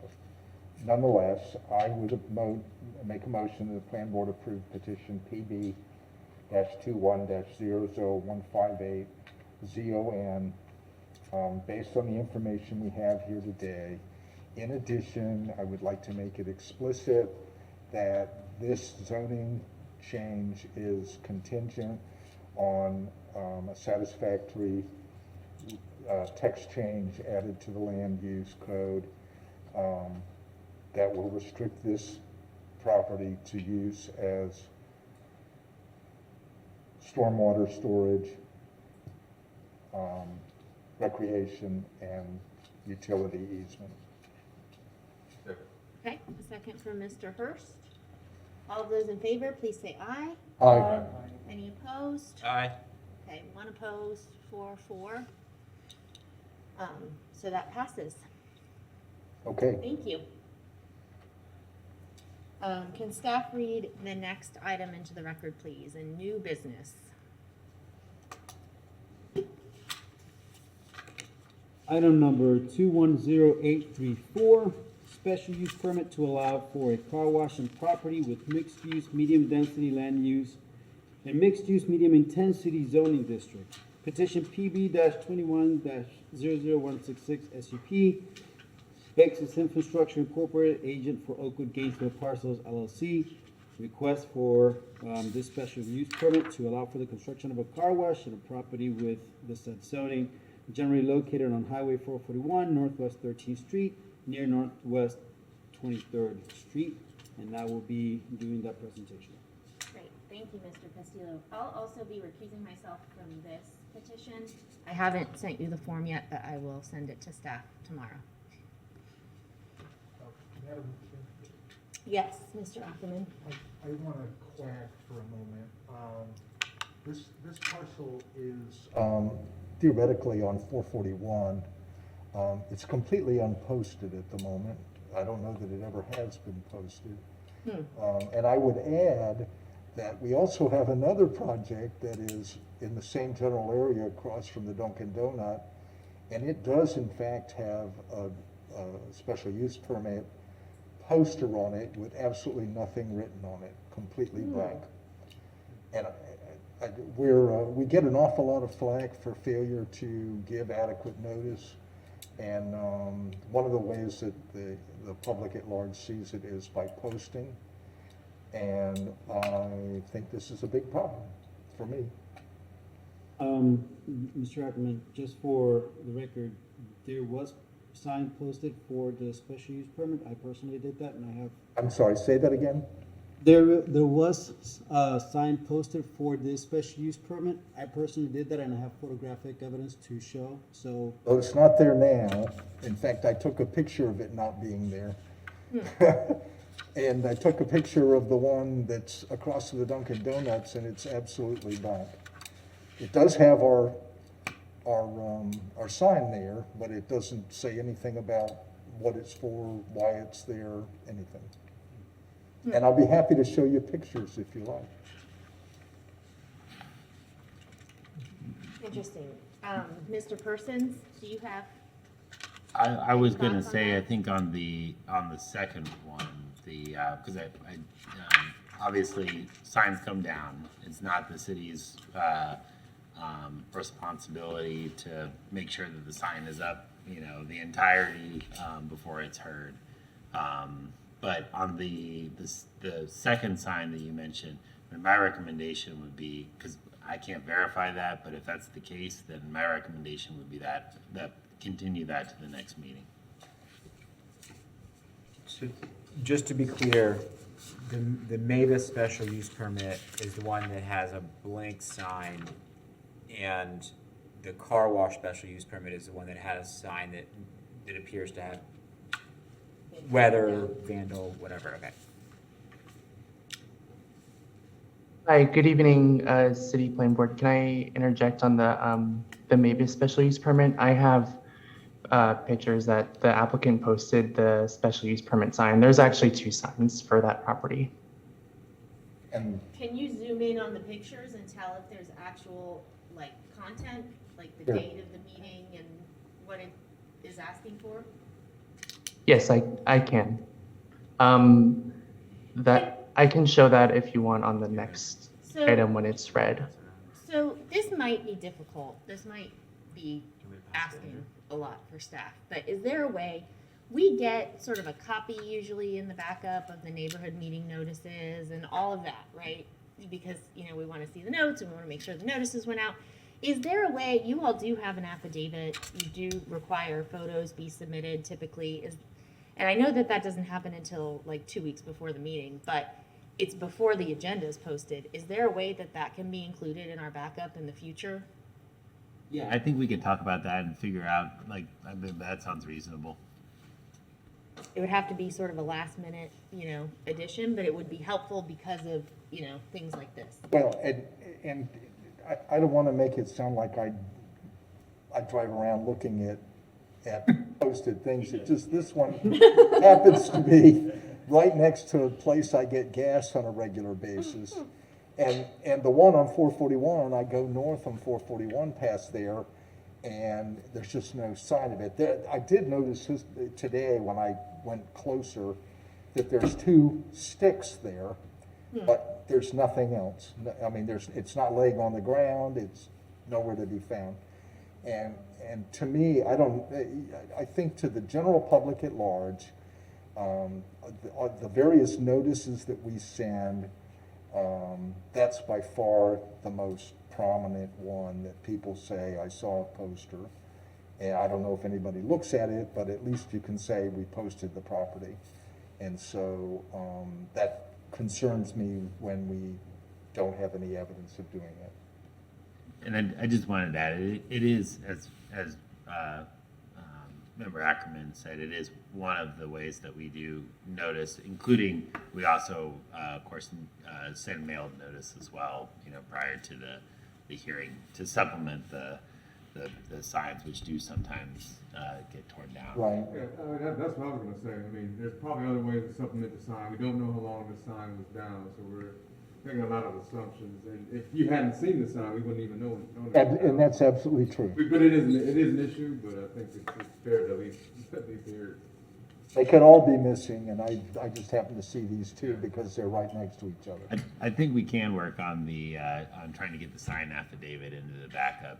I mean, I think that's something that, you know, would just be sort of part of the staff, you know, the staff part, not necessarily coming from the applicant, because that would have to come after the fact, so. That would be great, just because we get, you know, this is two sort of questionable things in one night, but it happens fairly regularly, so it'd be helpful if we can just get that information in the backup, I think, moving forward. Okay, so with that, Mr. Castillo, you want to go ahead and jump into your presentation? Sure thing. So for the record, my name is Juan Castillo, planner for the Department of Sustainable Development. The item before you this evening is a privately initiated item by Access Infrastructure, agent for Oakwood Gainesville Parcels LLC, for a special use permit to allow for an automatic car wash with associated vacuum cleaners in property located within the MU2 zoning district. The subject property is located at 6468 Northwest 13th Street and is currently vacant. The property is approximately 0.86 acres in size and it's not adjacent to or nearby any residential developments. The property is adjacent to Northwest 13th Street, which is a significant right-of-way currently lacking pedestrian infrastructure. Furthermore, there's a railway line parallel to Northwest 13th Street in this area. The subject property lies within a mixed-use, medium-density land use, as shown on the map here. Right there, you can see it. In changing maps, this shows that the property lies within a mixed-use, medium-intensity zoning, which allows for car wash developments via special use permits.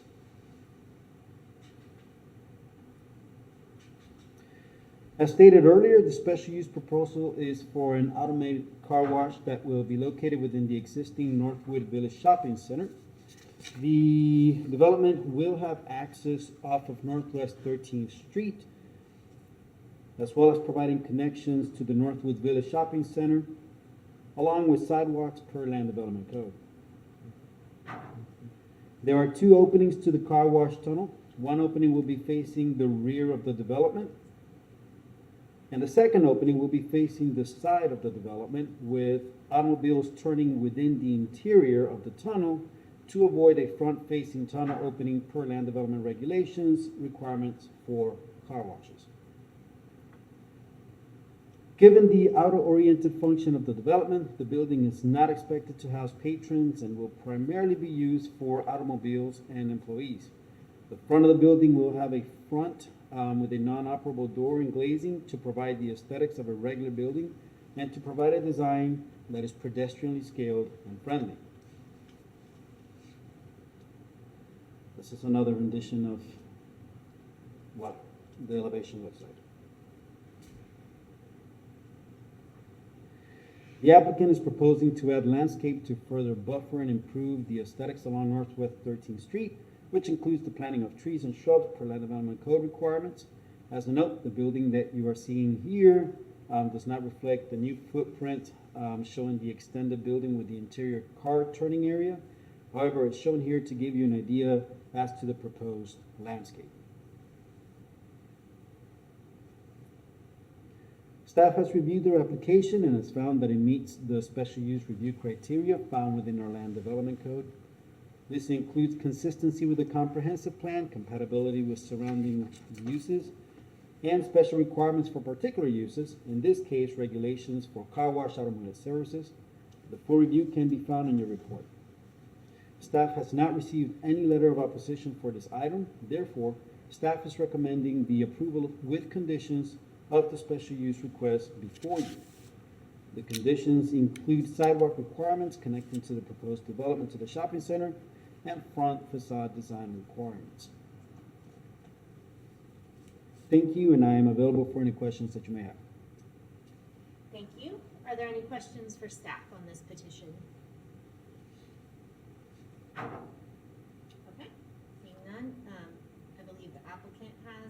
presentation.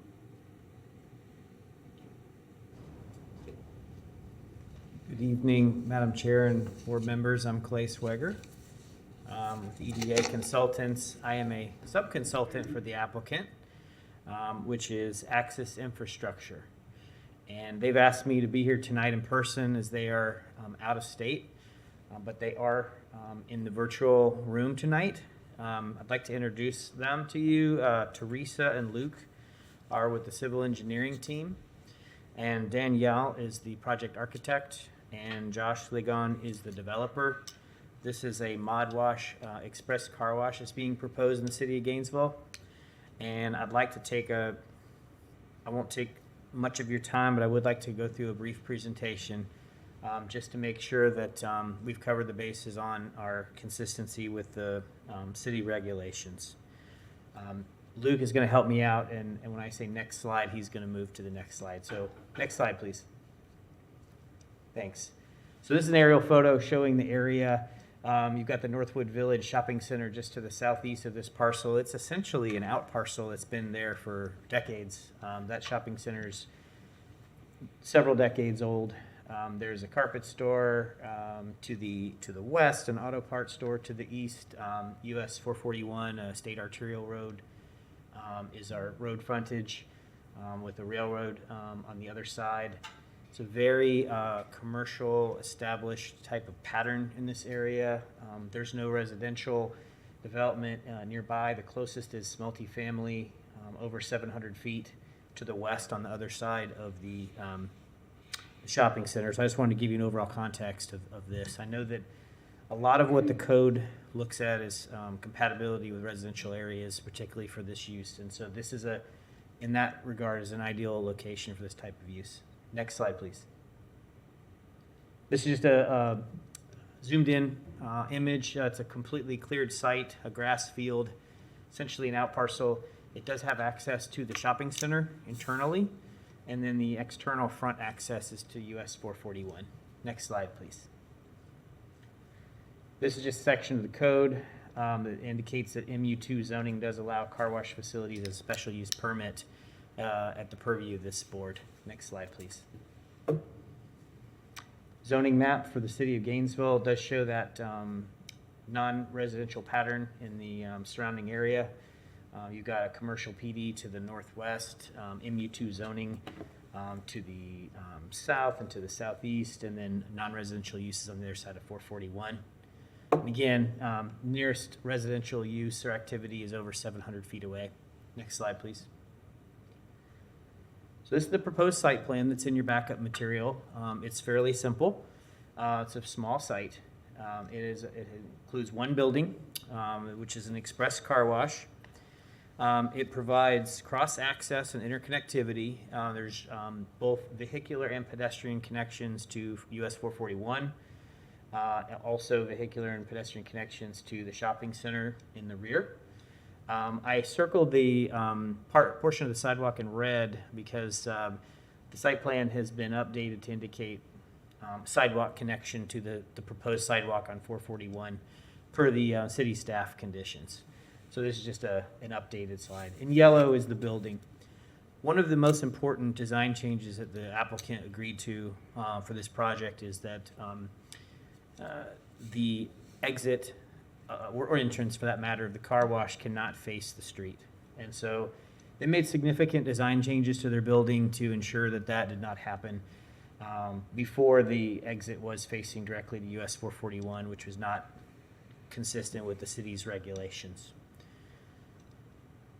Next slide, please. So these are color elevations that Juan showed you. I think it's a quite nice looking building. The front elevation is to the top right. It includes a door, glazing, articulation, and materials. Looks like a little office or a shop. It has the storefront appearance to it. The exit to the vehicular car wash is in the center slide, the west side elevation, and the cars exit into the site, interior to the site, so it does not exit towards the street, which is an important design consideration. Next slide, please. So there are several special use permit review criteria. Some apply more than others. I'll just briefly go through them. Obviously, the comprehensive plan and code, we must demonstrate compliance. As your city staff had indicated, we are consistent.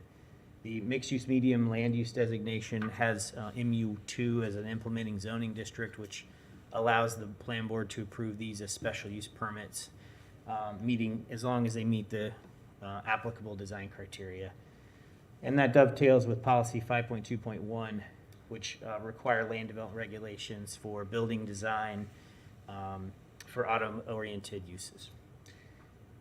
And we need to demonstrate that we've gained consistency with the LDR controls related to car washes, which I'll talk about in just one moment. Next slide, please. So one of the SUP review criteria includes compatibility. As I had indicated to the board, we are in a very established commercial area. There's no residential anywhere within view or earshot, I would say. So it's very auto-centric. I do not see that there would be any compatibility issues with adjacent uses related to the proposed use. Health, safety, and welfare of the public. There aren't hazardous materials being used here. The facility will connect to GRU utilities, and they actually do have a fairly sophisticated water recycling system with their car wash. The water use has substantially reduced from what you would see on these facilities historically. Next slide, please. Ingress and egress, as I mentioned, we do have cross-access for the front and rear of the project, both for cars and pedestrians. So I think we demonstrate that. Parking and loading is all internal. It's consistent with the city code for design. And noise, glare, and exterior lighting. Again, there are no surrounding properties with residential uses that would be affected by any noise, light, or glare. And the city regulations do cover those issues as well. Next slide, please. Refuse and loading service areas are all provided per code on site. Those areas are screened from view. They are not located in conflict with any pedestrian sidewalk uses or areas. So we feel like they're appropriately allocated. There are adequate utilities to serve the site. GRU will serve the property, which is another one of the criteria to meet. Buffers and screening. The landscape buffers that are required per code are shown on the site plan, and we have that base covered as well. Next slide, please. Hours of operation are very standard, 8 a.m. to 9 p.m., which is consistent with a commercial corridor and a commercial use of this type. Any special requirements set forth in the LDRs? Yes, there are. There are 6 criteria, I believe, in section 30-5.5, and that we meet that standard. If you could go to the next slide, please. As Juan indicated in his report, we do comply with those criteria. A lot of them are intended to protect residential areas and adjacency. So where I have an NA, I think those are most of those are related to residential areas. You cannot have bay openings oriented towards a residential district. Where there are no residential districts in this area. There are no accessory structures, so letter A is not applicable. The bay openings I mentioned before, they cannot face the street. They have to be facing the side or rear, which the site plan does include, and that outdoor lighting should be oriented away from residential districts, which we do. We are oriented away from the residential districts. And buffering. The landscape plan has adequate buffering. It has all the landscape buffers that are required per code. And the final provision is not applicable as this is not an auto detailing use. Next slide, please. So in summary, we do feel that we've met all the SUP and specific use criteria. There were no objections at the neighborhood workshop. I've spoken quite a bit about compatibility with the adjacent commercial area and lack of residential uses, and staff recommendations approval. Next slide, please. There are 4 conditions that your staff has recommended. We agree to all of them. In fact, our site plan has been augmented to implement those sidewalk connection requirements and significantly redesigning the building for a front-facing facade with doors and windows to meet the glazing requirements. With that, I'll conclude. The design professionals are on the call if there's any questions for them or for me. Thank you. Looks like Mr. Hurst has a question. Yeah, quick question. Can you go back Sure. to the site plan, conceptual site plan?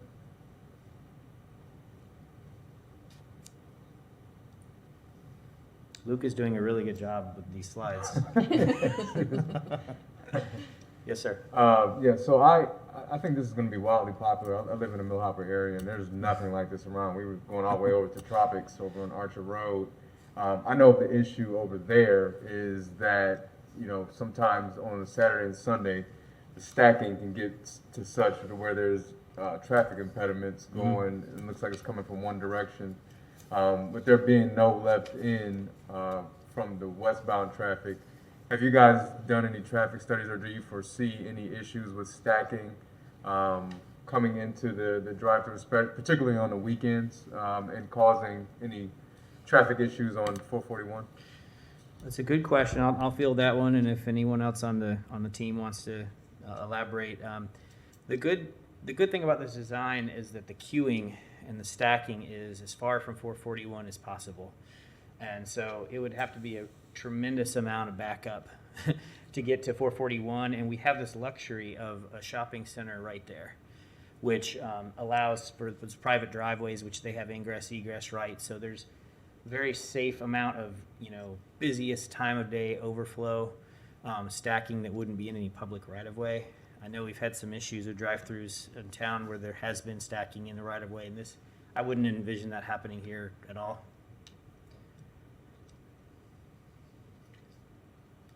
Any other questions from board members? Okay, not seeing any. Any discussion on this, Mr. Ackerman? I would be happy to make a motion. Okay. Madam Chair. Whoops. Oh, I think we're sharing. Madam Chair, I move that the plan board approve the special use permit requested in petition PB-21-00166 SUP for a car wash based on the criteria in the LDRs and the information we've gotten here today, as well as the staff backup report. Second. Okay, we have a motion and a second. All those in favor, please say aye. Aye. Any opposed? Nope. Passes unanimously. Thank Great, you all very thank much. you. Appreciate it.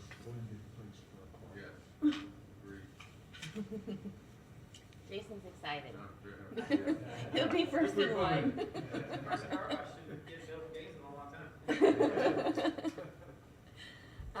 Okay, can staff read the next item into the record, please? Sure. Item number 210835, petition PB-21-00019 SUP, Bowler Engineering Florida LLC, agent for GDP Gainesville LLC, which is the owner. Request for a special use permit to allow a vehicle service use at the subject property, zone mixed use 2, located at 5700 Northwest 23rd Street. And Mr. Nathaniel Chan will be presenting. Welcome, Mr. Chan. We can see your screen. Awesome. Thank you so much, Madam Chair. Good evening, City Plan Board. My name is Nathaniel Chan. I'm a Chair. planner for the city of Oh, Gainesville. Mr. Sorry. Parsons wanted Sorry. to interject. Yeah. Yeah. Director discretion. I did want to embarrass Mr. Chan by way of congratulations. Nathaniel was recently promoted to a planner 2 in the department, so I just wanted to before he got underway, I didn't want to embarrass him. So. Congratulations. When do we get to see Mr. Chief? Yeah, you haven't seen me yet. No more promotions. functions until you come to a plan board meeting. How do you even know I'm here? I'm not a robot. I could be a Siri or an Alexa if you don't, so thank you so much. Pleasure working with all of you. Again, good evening, City Plan Board. Nathaniel Chan, planner for the City of Gainesville Department of Sustainable Development. This is petition PB-21-19 SUP, a special use permit to allow for a vehicular services use located at 5700 Northwest 23rd Street. The project area, as you know, is located on the southwest corner of Northwest 62nd Avenue and Northwest 23rd Street. The subject area is currently vacant. This is part of the overall Walmart parcel. So the Walmart is located over here. Dunkin' Donuts is across the street. These are stormwater retention, and this is 441. The current zoning is mixed use 2 or MU2, and the current land use is mixed use medium, MUM. Vehicle services uses are permitted in the MU2 zoning district with a special use permit. The applicant is requesting a vehicle services use at the subject property with 8 internally oriented service bays. So here's the existing land use and zoning, mixed use medium for the future land use. This area is predominantly mixed use medium, and the zoning is MU2 mixed use medium intensity. Here are the elevations. If the special use permit is granted, glazing and other design standards will be reviewed at development plan review. Here is the floor plan. As I stated previously, the applicant is proposing 8 internally oriented service bays. What that means is that there's only 2 doors. The entrance is on the south side of the building, and the exit is on the north side of the building. So that means there's only 2 doors that open up to the service area in the center of the building versus having separate doors for each bay. And here is the site plan. I'll zoom in a little bit. Staff worked very closely with the applicant to ensure that the site and the building design both meet the requirements for set forth in the Land Development Code, but specifically for the use standards for vehicular services and repair uses outlined in section 30-5.30 of the Land Development Code. Staff reviewed the petition, and the petition meets the review criteria for special use permit outlined in section 30-3.24 of the Land Development Code. The proposed vehicle services use is consistent with the comprehensive plan, the Land Development Code, and with the surrounding land uses. The proposed vehicle services use will not adversely affect the health, safety, and welfare of the public. The area, again, is mostly non-residential in nature, and this proposed vehicle services use will complement other commercial and vehicular uses in the area, including the car wash, the DMV or the tax collector that I approved right across the street, basically, the advanced auto parts, etc. More details on the petition meeting the review criteria can be found in the staff report. With that being said, staff recommends approval of petition PB-21-19 SUP with conditions. Condition 1 is just compliance with the city's noise ordinance. Condition 2, the use of the property shall be limited to 8 internally oriented service bays. Condition 3, no outdoor storage or display is allowed at the subject property. And condition 4, upon approval of the special use permit, the developer shall apply for development plan review. And that is the end of my presentation. I'm here to answer any questions, and I believe the applicant is also here in the Zoom call, and they might have a short presentation as well. Thank you, Mr. Thank you, Nathaniel. Before we go to the applicant, are there any questions for staff on this one? Mr. Chen, you did say earlier that you had evidence of the sign being posted with the information on it. Is that correct? Yes, I do. Would you like to see that? That's okay, is that okay with you, Mr. Ackerman? Yes, no. It Okay. must have washed off. Yeah, those signs are pretty tricky. Okay, I'm not seeing any questions. We'll go ahead and jump to the applicant. Perfect. Let me go ahead and share my screen.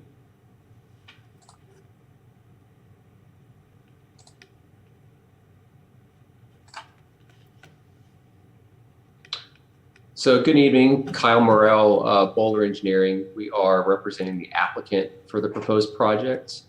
As Nathaniel noted, the proposed use is consistent with the comp plan, land development code, and a lot of the surrounding uses. We're working with a national tenant who I think's done quite a good job in kind of conforming to meet the city requirements. I think we spent probably the last 8 months or so working closely with staff to develop pretty much a brand new prototype for this use that we feel meets or exceeds the city requirements. And aesthetically, the prototype they work with, I think it's got a very clean look to it. And kind of way I'm looking at it is if you were to take the branding off the building, it would look just like any other retail use. So it's not going to look like a vehicular use kind of project. It's going to look a lot like just another retail freestanding building. And then also just want to kind of give a few facts about the tenant. There's going to be no outdoor storage or display. All tires, materials are going to be stored indoors. And then once a week, those are removed. There's no cars that are stored overnight.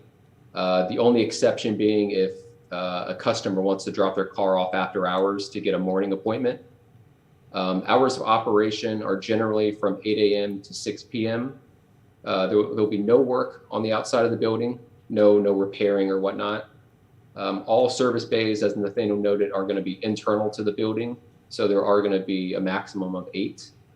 And essentially what that does is as you're driving, through the development, you're not going to be able to see into this facility. And then in addition, we are going to have our code minimum landscape buffer along the perimeter to just further screen the project.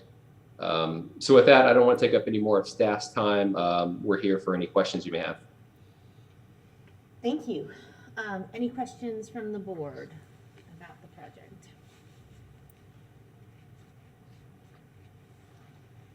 I'm surprised, guys. Madam Okay, Chair. Mr. Ackerman. Madam Chair, I'm happy to make a motion. Okay. I move that the plan board approve petition PB-21-0019 SUP based on the information we received today, staff report, and together with the conditions outlined by staff. Okay, do we have a second? Second. Second from Sophia. And we'll just note there's no members of the public here to comment. All those in favor of the motion, please say aye. Aye. Aye. Any opposed? Okay, passes unanimously. Thank you. Mr. Castillo, you. can you read the next item into the record, please?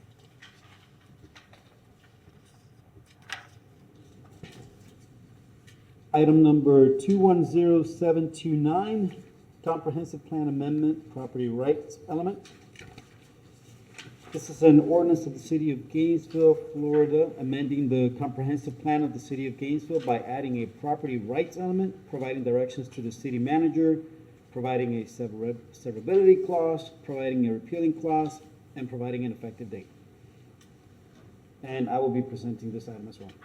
Great, thank you.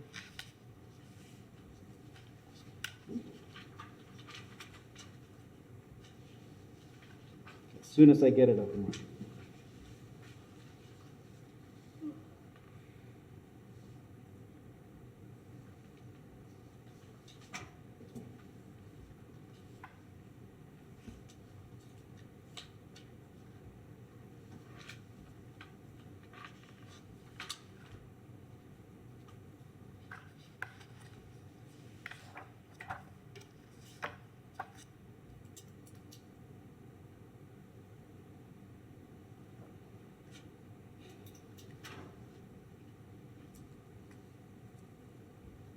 Apologies.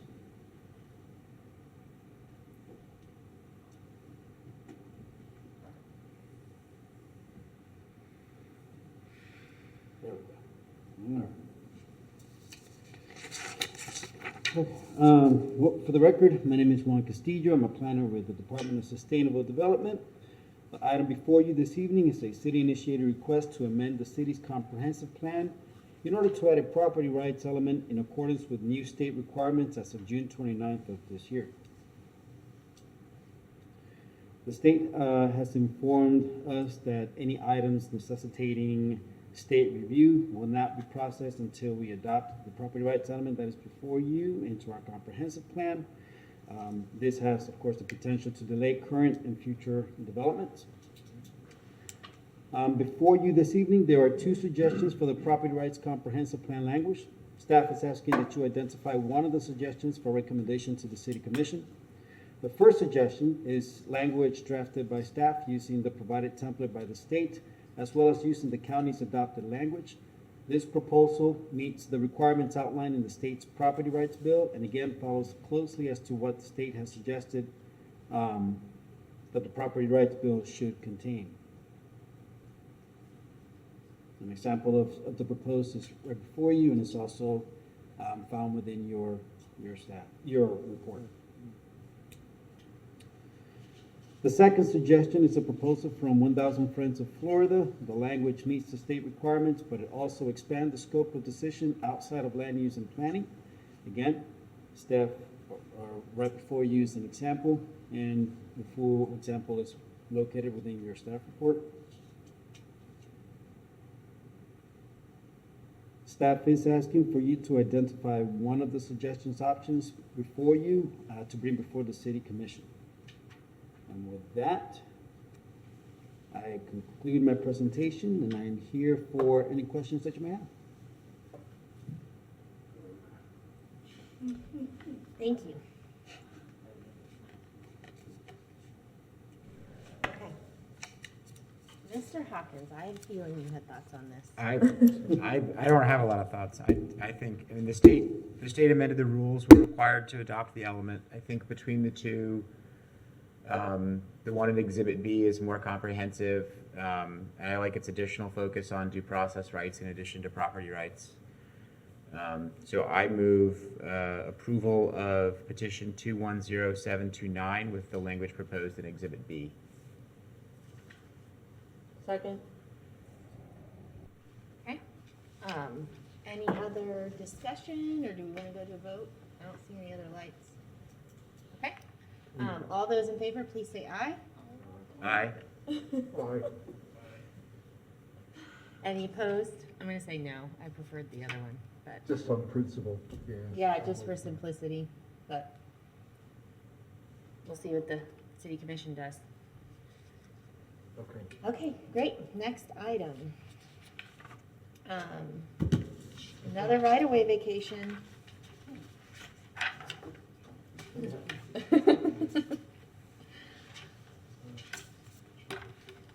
This is the McGurn.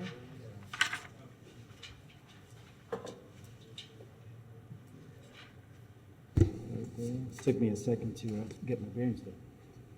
Stop sharing the screen. So item number 210836, petition PB-21-00154 SVA, Linda and Kenneth McGurn on behalf of McGurn and McGurn trustees, owners, and Hinson and Ratliff owners. Request to vacate 170-foot long, 20-foot wide right-of-way located in the 200 block of Northwest First Avenue. And Mr. Edelson will be presenting. Good evening, Plan Board. Forrest Edelson again, presenting this item tonight. Apparently, I'm the right-of-way vacation guy tonight. So I will go ahead and share my screen.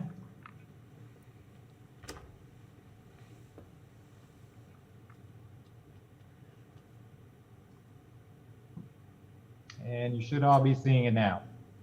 Yes, we can see your screen. Thank you. Okay, so this is petition PB 21-154. It is the what we're calling the McGurn right-of-way vacation.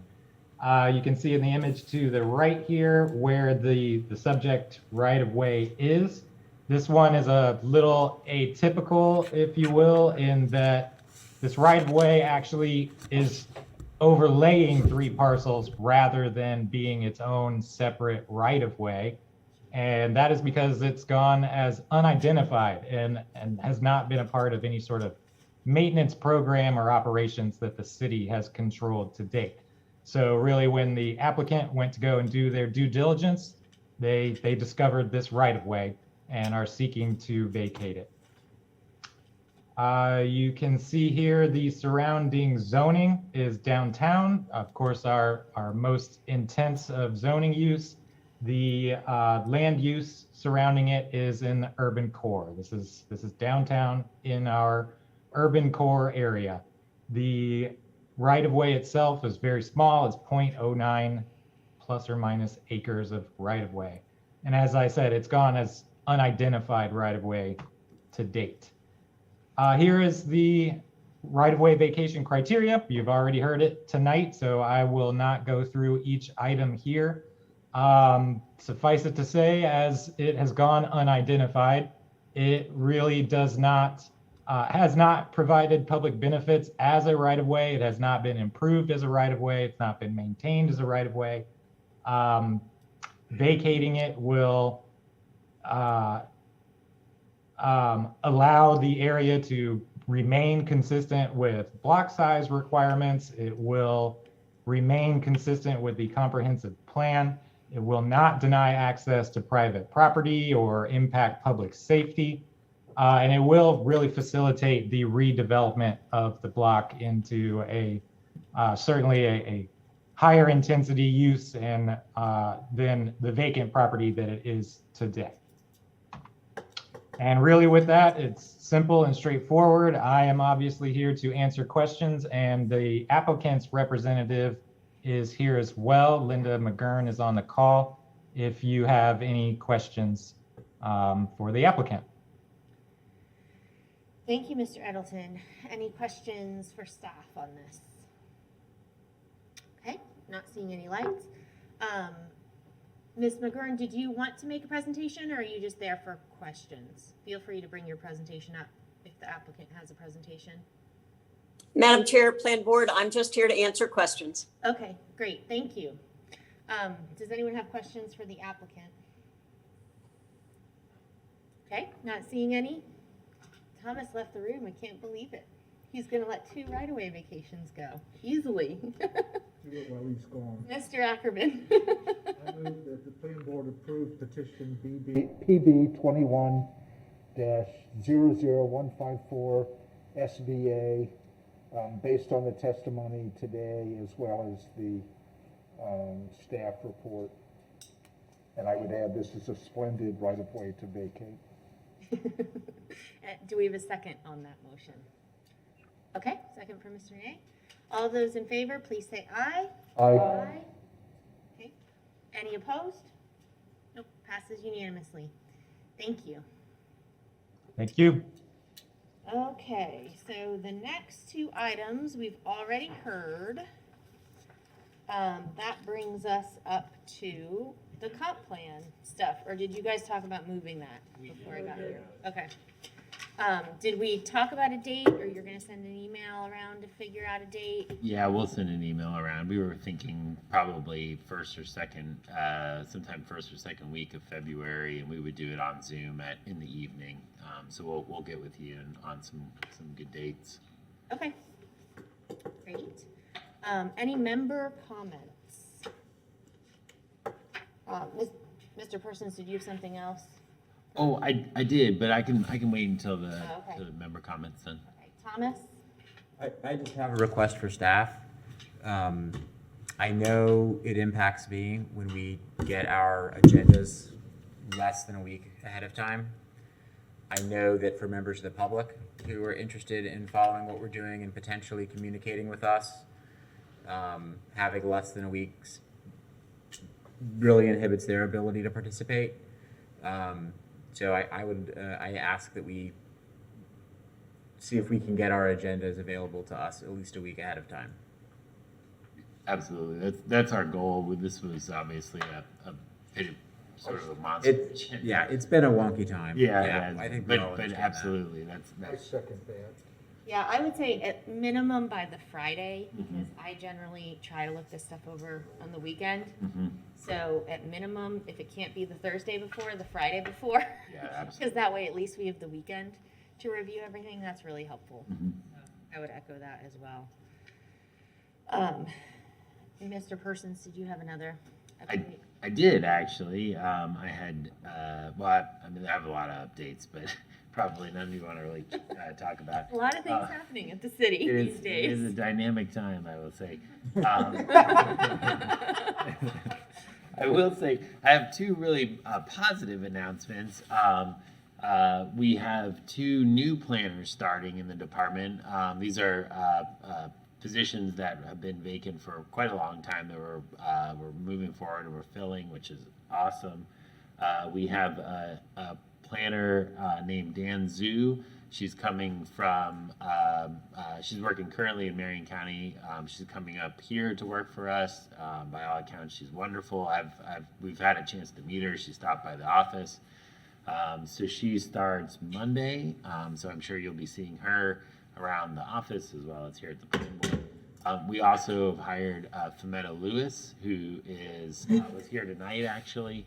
Femetta is currently working in the housing department.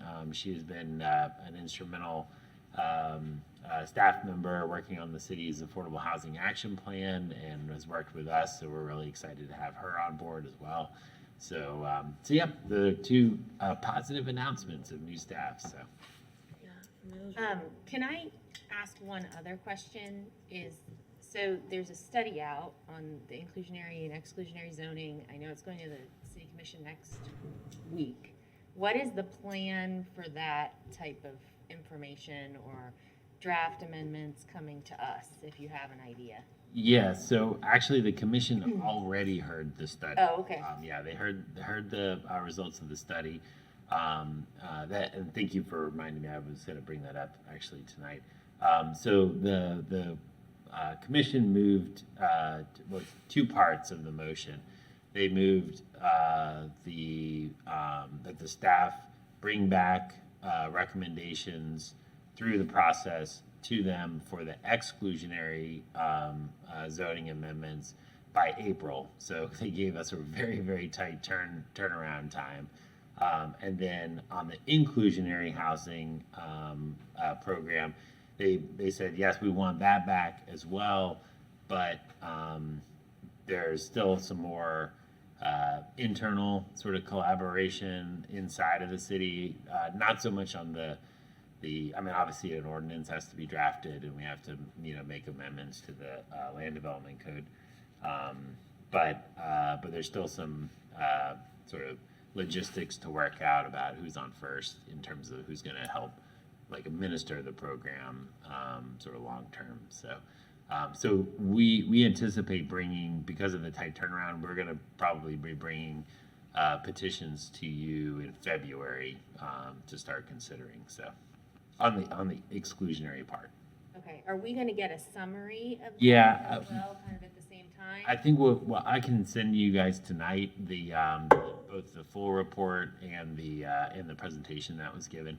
And if it might be worthwhile to listen to the meeting itself, because it is posted. I can send you the link as well. I think that would be really helpful, especially if items are coming as soon as next month, just to give some context. Absolutely, yeah. That would be really helpful if we can get that material early. Yeah, we can send it to you guys tomorrow. Great. Then our next meeting date, we'll have our normal meeting in February, the fourth Thursday of February, but then we'll also have a workshop to be determined and scheduled via email. So I think that's it for tonight. With that, we will adjourn for the evening. Thank you all.